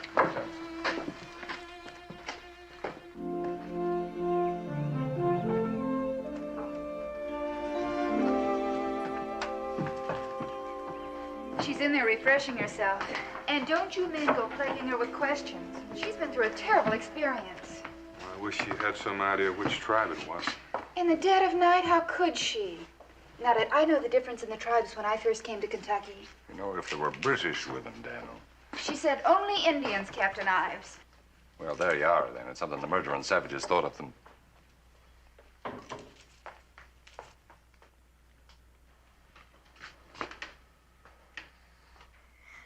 Boy, she sure's a lot prettier than she was when she got here. Israel. Did I hear the name right? Captain Ives? He has my deepest sympathy, madam. It's not by any chance Captain Robert Ives, the hero of Portsmouth? Well, sure I was at Portsmouth, madam, but with the name hero, I think should be reserved for men far braver than I. Mr. Boone, of course. Oh, I'm so relieved to find you here. Truly, my prayers have been answered. Now, what can I tell you, gentlemen? How can I help you? No, go ahead. Truly, I'm just fine now. Well, Miss Lorne... Oh, won't you sit down, Mrs. Lorne? Mrs. Lorne, we'd like to know how you managed to get here. By the grace of God, Mr. Boone. It's all a terrible dream now. Days and nights all blurred together. Running till I was exhausted and hiding at night, terrified that they'd come back again and find me. Eating anything I could lay my hands on. Nuts, berries. One time I stumbled across some nesting quail and stole their eggs, poor little things. But I'd go through it all again tomorrow if it would see those dreadful fiends wiped out to the last man. Well, there are an awful lot of Indians north of the Ohio. It would help to know which ones were involved. Anything at all that you can remember? Paint, the way they wore their hair? Oh, I remember all right. It was shaved at the sides, and they had a big black crest of hair running down the middle. Iroquois. All right, that settles it, Daniel. Rain Cloud's old men. Now, what about your treaty? Treaty? Don't tell me you had a treaty with those murderous savages. Well, we were just about ready to start out by order of the Continental Congress to dicker for one. Well, that's impossible now, of course. Isn't it, Captain Ives? Under the circumstances, a direct attack's the only thing. Well, it does seem reasonable that we'd take our rifles along as well as our peace pipes. All right, and the sooner the better. My whole militia will be ready to start at sunup in the morning. 12 men will be enough, Captain. Hand-picked, I'll give you a list. So few? But my husband, some of the other men, they may be prisoners. They must be rescued, Mr. Boone. As brave a man as Captain Ives is, he can't hope to accomplish all that with just a dozen men. If we show up in force, that'll be a hostile move on our part. Rain Cloud won't counsel with us, and I won't risk that. Besides, we don't know what we're up against until we look at Mrs. Lawrence's camp and find out exactly what did happen. Oh, for the love of heaven, man, hasn't the poor woman told us enough already? For now, I guess. I understand your concern over the fate of your husband and the rest. We'll free them if they're alive, and we'll try to find out who's responsible and punish them. But at the same time, we're going to try to sign a treaty with the Five Nations, too. 12 men, Captain, no more. All right, Mr. Boone, just as you say. But I think it's absolute folly, and I'll say so in my report. Well, it's a free country. And if we're lucky, it'll stay that way. Daniel, it might save time if Mrs. Lawrence would give us such directions as she's able. If she could draw some sort of maps. I'll do better than that. I'll show you the way once we get somewhere near the river. You mean go with us? I admire your spunk, ma'am, but you've already walked a good many miles. Which proves I could do it again. My husband, Mr. Boone, I must know if he's alive. I can't stand to just sit here and wait. And you know I can make it, don't you, Mingo? Besides, I want to see if you're still talking treaty with them when you see what they did to us. And Captain Ives needs somebody to identify the Indians, don't you? She's right, Daniel. If any of his people are involved, Chief Raincloud certainly won't take our word for it. You know, Daniel, if it'll save us only a few hours, it'll be worth the risk. I'll personally look after her. She'll be no trouble.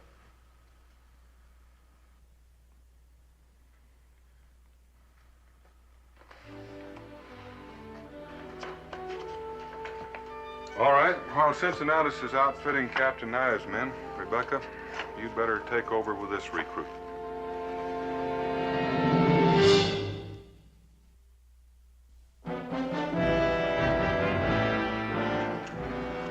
Detail, halt!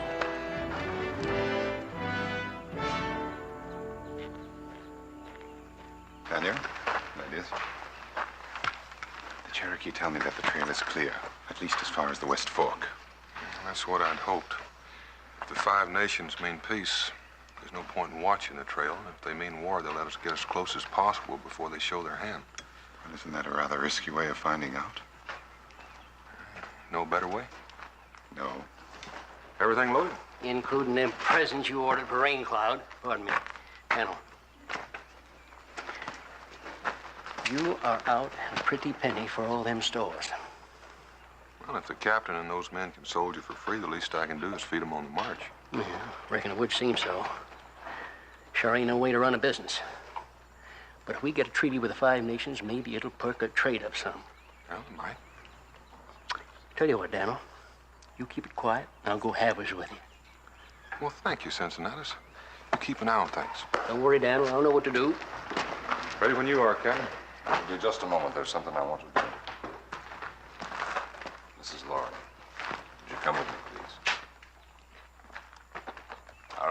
stand at rest, but I want your attention.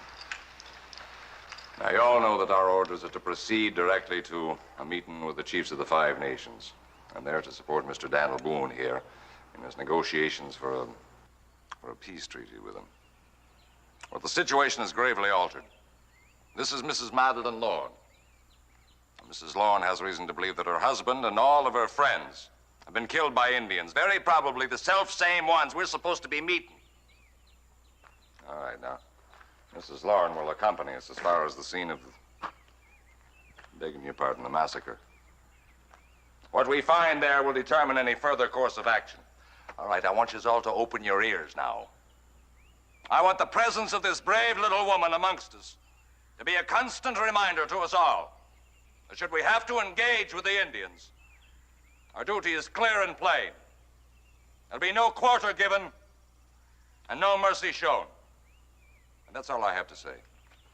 All right, you can move them out, Sergeant. Detail, attention, hook, about, please. Forward. 2 weeks, maybe less. Forward. Mama, you young'uns take care of your mom. Okay, Pop.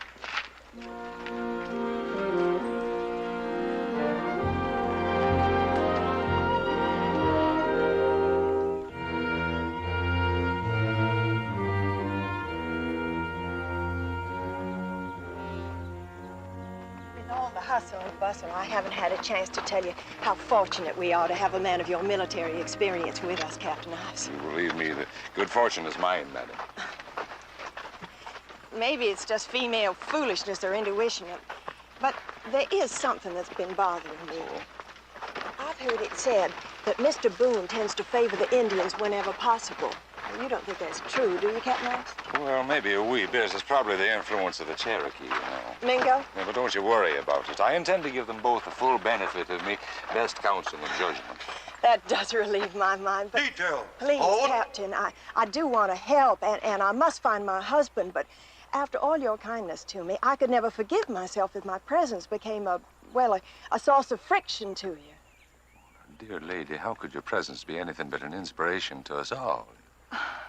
What a generous thing to say. Friend Boone is a strong-minded man, you know, and perhaps he's a wee bit jealous of his reputation.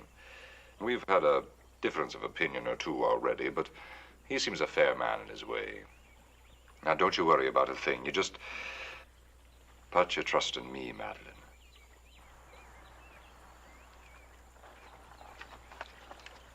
What seems to be the trouble, ma'am? Trouble? Maybe we ought to put you on one of these pack horses right off. Oh, I am sorry. We do have to keep on marching, don't we? If we're going to get to your people in time to do them any good. I'd have a word with you, Captain. Oh, yes, all right, Mr. Boone.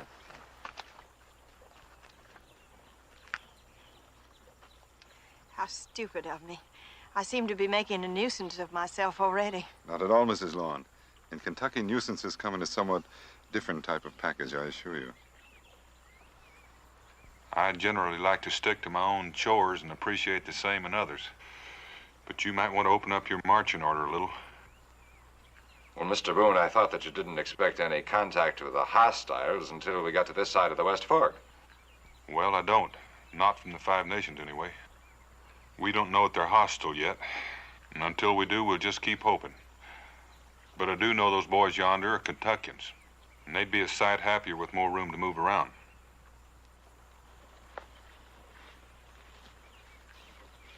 All right, Sergeant, spread them out. From now on, we'll march in open order. Yes, sir. Break ranks. Open ranks. Hold.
can't tell me you're a Cherokee, Mingo. My mother was.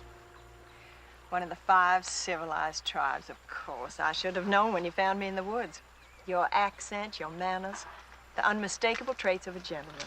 Some of my Cherokee ancestors might disagree. The other half was English. Really?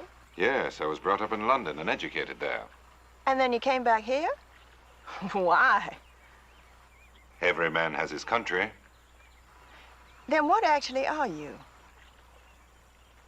I'm an American. You make that sound so important. Well, isn't it to you? How can you ask that? Would I be out here on the frontier if it weren't? No, Mrs. Lorne, you ought to be taking advantage of this rest. Boone has given us precious little of it. There's liable to be even less time for it later. I'm quite all right, really, Captain Ives.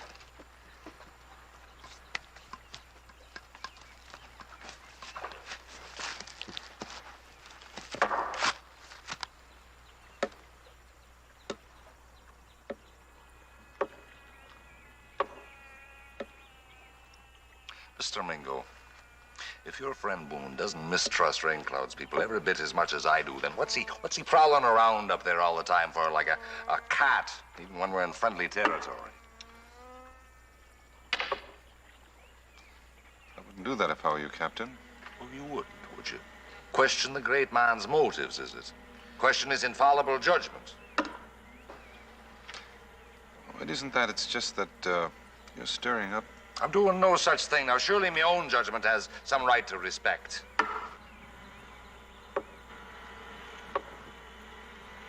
Not at this particular moment, Captain.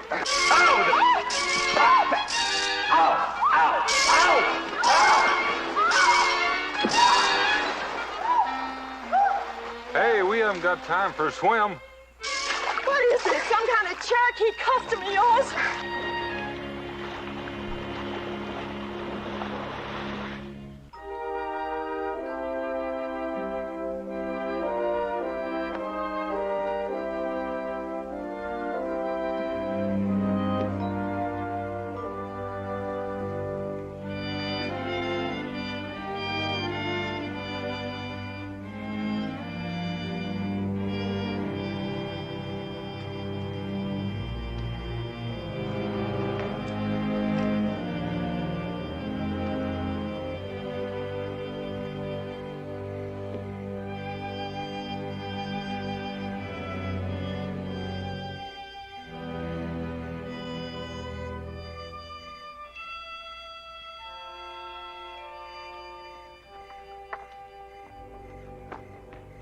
Soldier in first class, isn't it, Captain? Now, what do you mean by that, Mr. Boone? Oh, that? Well, I was just, She's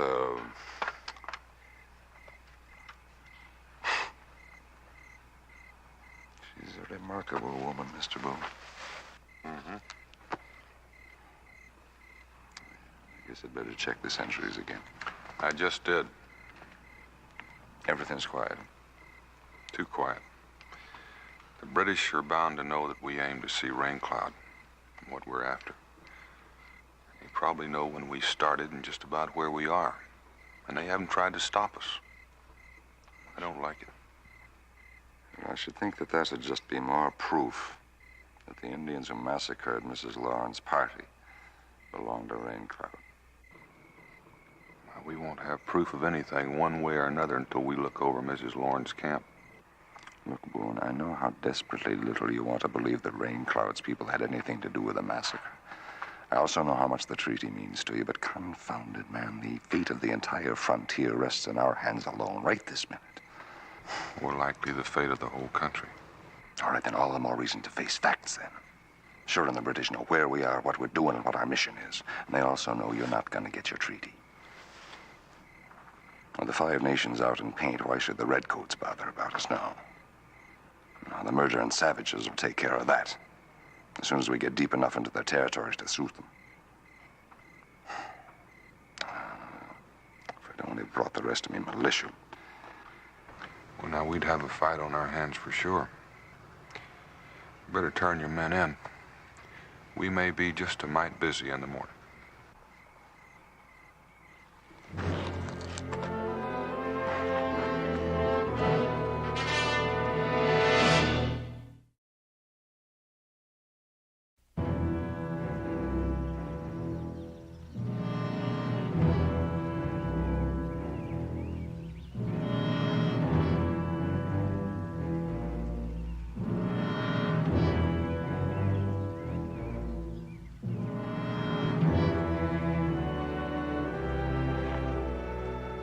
me, Mrs. Lorne.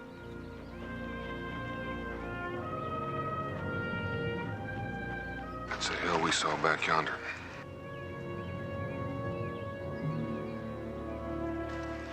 We were going to build our church right up there on that knoll. We were camped just beyond it. And the place we were to meet Rain Cloud? Oh, I'd make it about 10 miles further down the river.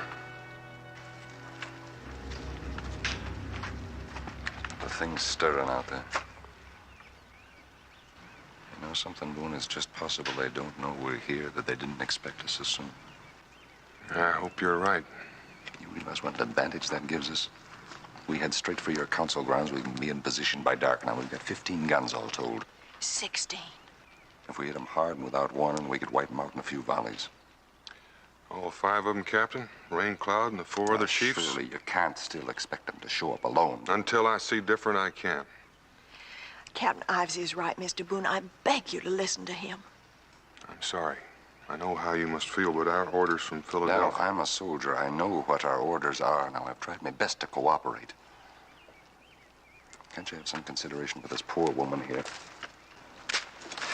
Surely our first consideration should be to the man who may still be alive in that camp. I could go on ahead, Daniel, and see if Rain Cloud brought any warriors with her. Well, out here, a man's first duty is to himself if he hopes to stay alive long enough to help somebody else. You know that, Mingo. Now, let's follow the timber around the foot of that ridge, and don't approach Mrs. Lawrence's camp until you get a signal from Mingo or me.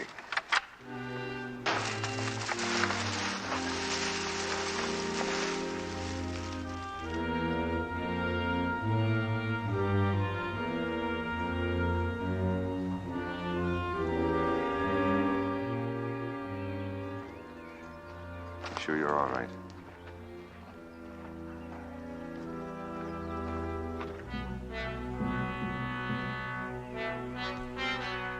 In a short time, Boone will join us here. We will smoke the pipe with him, and there will be peace among us. My heart is glad. It has been worth waiting for.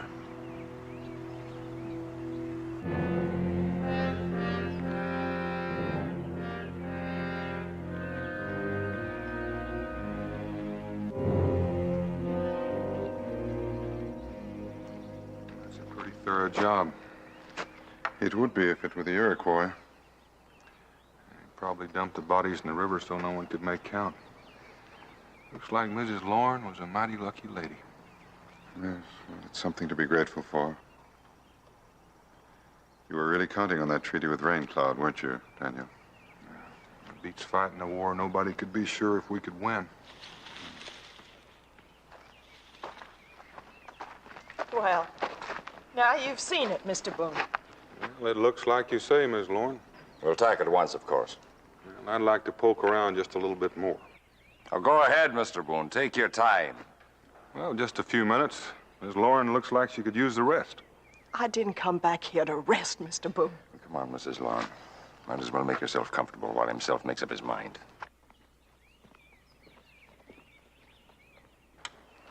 She does look worn out, Daniel. Yeah, I shouldn't wonder. I'm a mite tuckered out myself. Why don't you build her a fire so somebody can brew her a cup of tea? It might help. Yes, yes. It's just a small fire. Don't mind the smoke.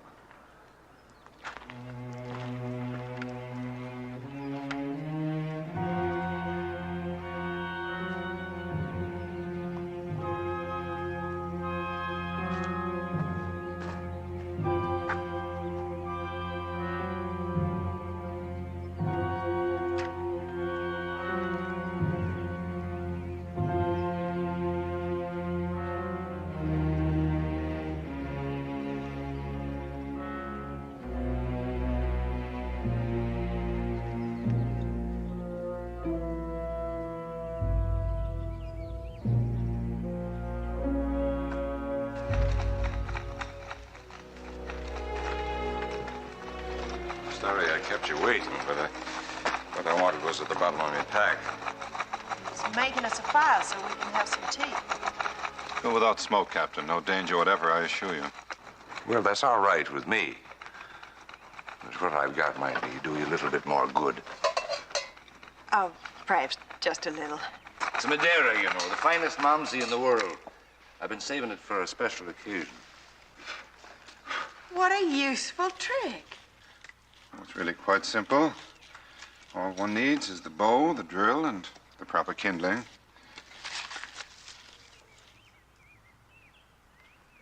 You've never seen this done before? Uh-uh.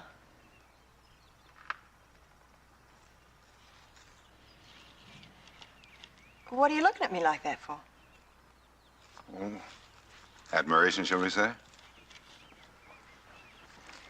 Well, I must be getting back. I believe Daniel is waiting for me. You must try this sometime.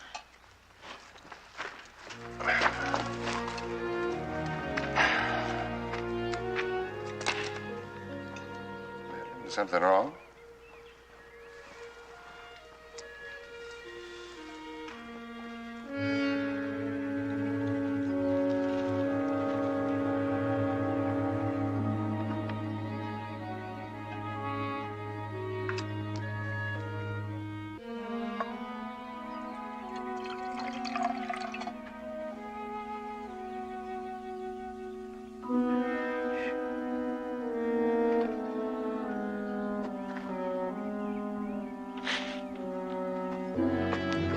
Look at that proof mark.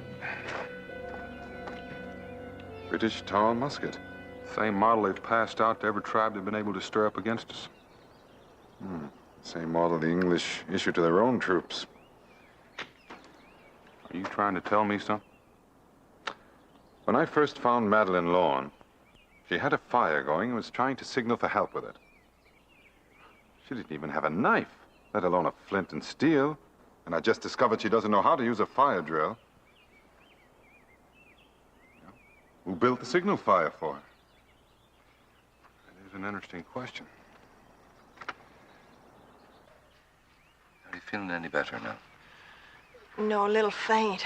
I think maybe it's the wine. I'm not used to it. All right, let me fix your blankets here. You can lie down a little. No, I think I'll just go down to the stream and get a little cold water. No, don't exert yourself. I'll get it for you. Captain, if I'm going to be sick, I want to be by myself.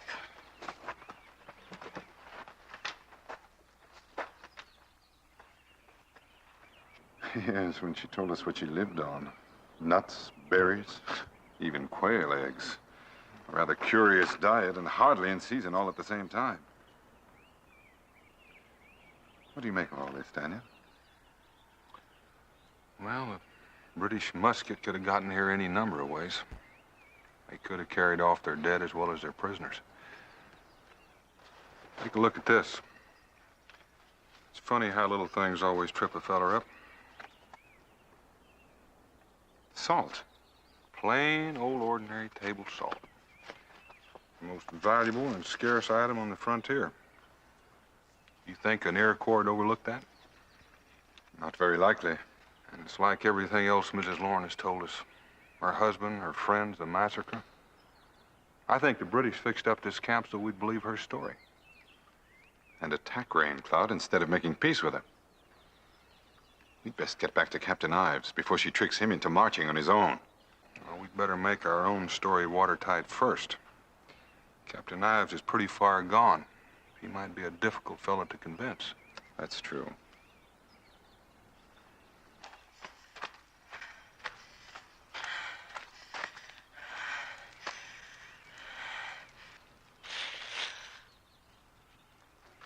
John?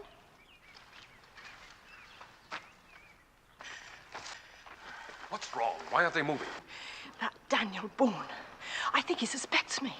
And the way that Indian friend of his looked at me, I daren't stay there any longer. They following you? No, not yet, but we still have a little time. Oh, you little fool. You're supposed to get them to attack the Iroquois camp. If they don't, the whole plan comes to nothing. Don't worry, they'll attack. Go get your horse. Do as I say.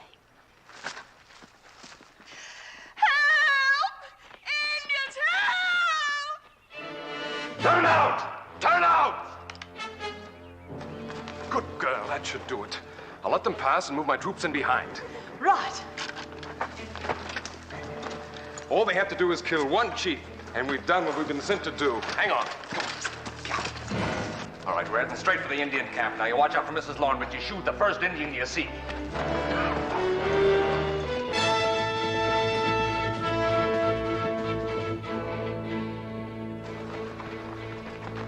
Captain Ives! It's no use, Daniel. They're gone. They're heading up for the council ground, but the scream came from over here.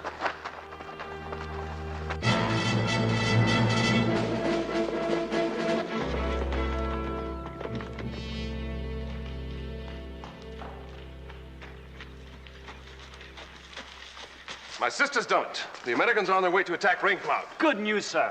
Then we'd best be on our way to attack the Americans. At once. You two, over here.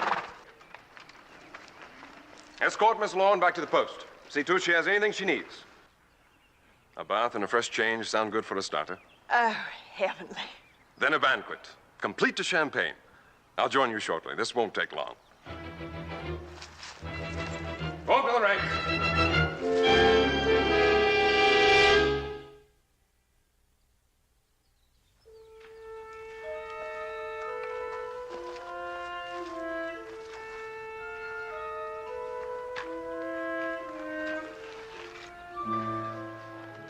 Horse iron shod.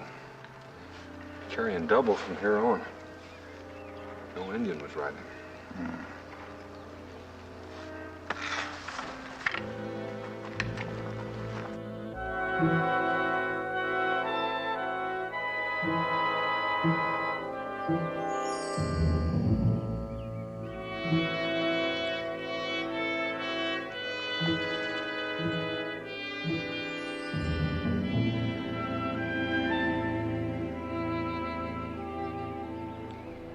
Well, there's the rest of the story.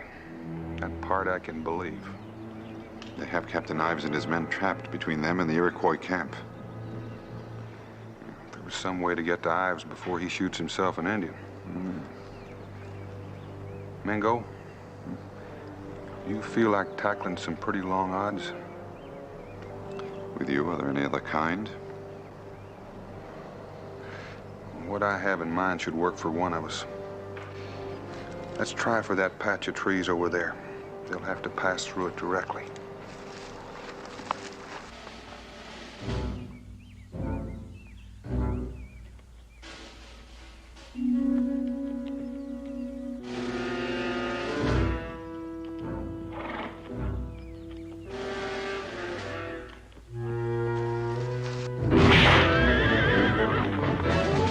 Take them alive, you fools! Run for it, Daniel. Run for it.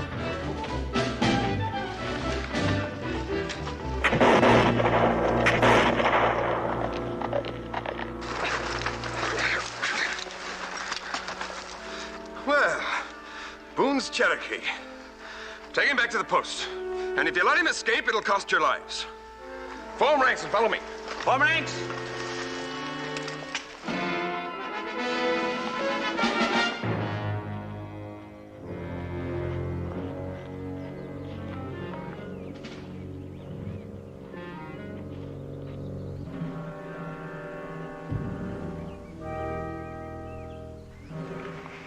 Give me your rifle.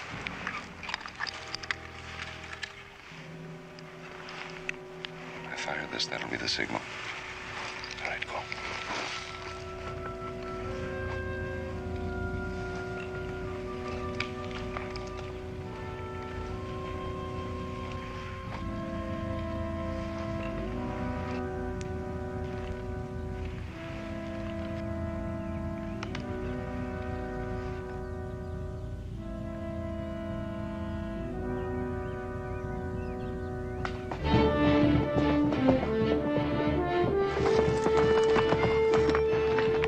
Redcoats, they aim to attack. Help! Captain Ives! Can you hear me? The Redcoats are closing in behind you. You're trapped unless you get in here fast. Captain Ives! Signal if you can hear me.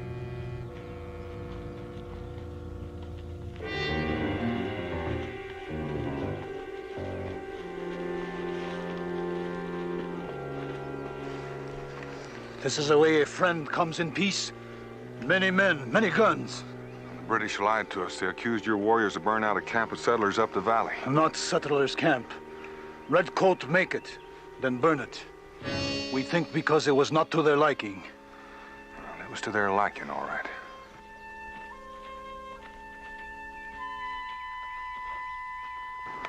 Did I hear you right, Mr. Boone? What kind of a trick is this? The British won and they almost took us in.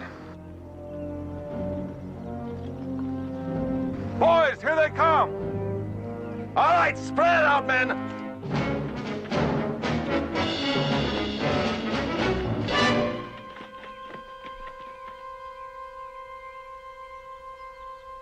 Well, Captain, here's a chance to see if your drill's gonna pay off. All right, men. Pick your target. Fire!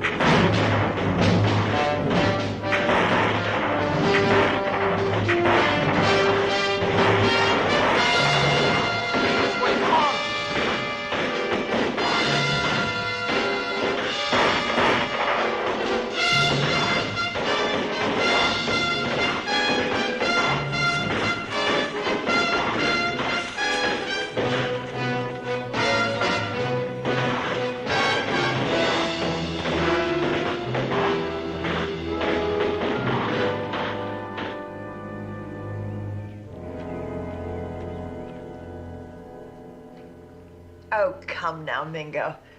In times of war, a man uses his strength and whatever weapons his ingenuity can devise. Why not a woman? Supposing that I concede the specious logic, Miss Lawn, I'm still relieved to discover that you've never had a husband. Otherwise, I might have spent the rest of my life feeling sorry for a most unfortunate man.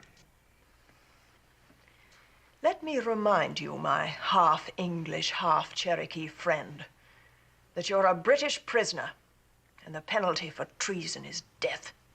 And let me remind you what American patriots are saying these days. No man who is denied his freedom wants to live.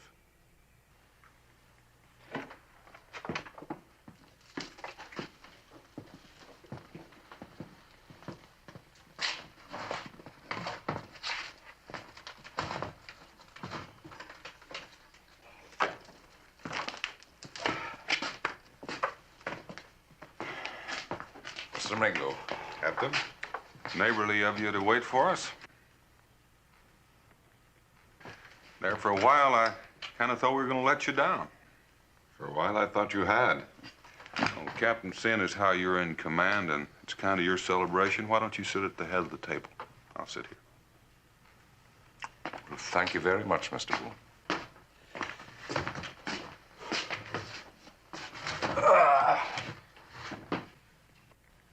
What is this, John? What does this mean? Tell her. Well, your brother will tell you, Mrs. Lorne, or whatever your rightful name is, that he's been obliged to surrender this post to us. You'll all be taken south as prisoners to be held for exchange.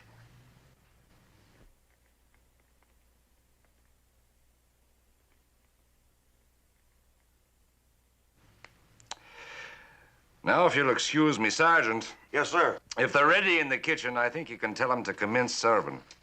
Oh, Sergeant, if you can lay your hand on some paper and quill, we might as well get that treaty down with Raincloud and writing while we're waiting. Right away, Daniel.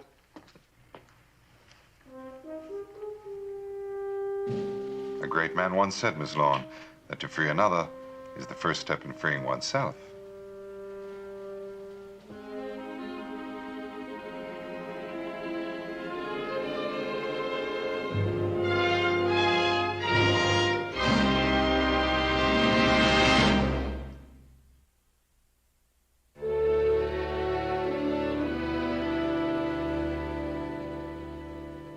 How she took in 3 grown men so completely, I'll never know. No, it isn't as difficult as you think, Captain. You know something, Mingo? There was a time or two there I would have bent a musket barrel over your head. Well, I didn't exactly love my fellow man as I should have either. Well, the trouble was, both you fellas could have used some lessons in romancing a pretty gal. Which you were perfectly willing to give, no doubt. Oh, no. Only in theory. Only in theory. Well, now, you know, I'll say this for her, Daniel. She never showed any favoritism. I mean, you had your chance, man. Oh, you certainly did. Oh, the way she clung to your neck as you crossed that ford. Shameful it was. Really? Can't we talk about anything else but that woman?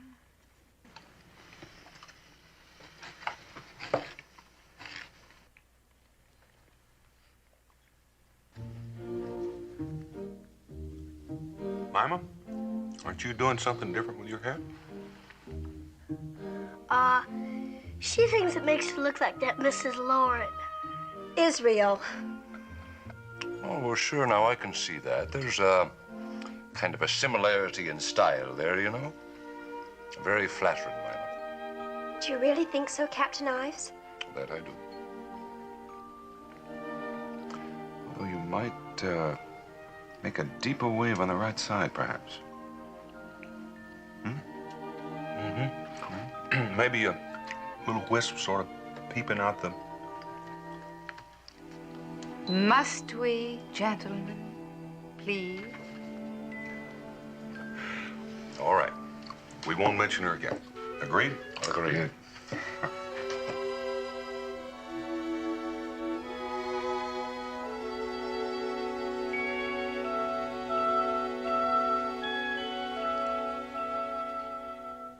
No use, Ma. They ain't saying it all right, but you sure can hear what they're thinking.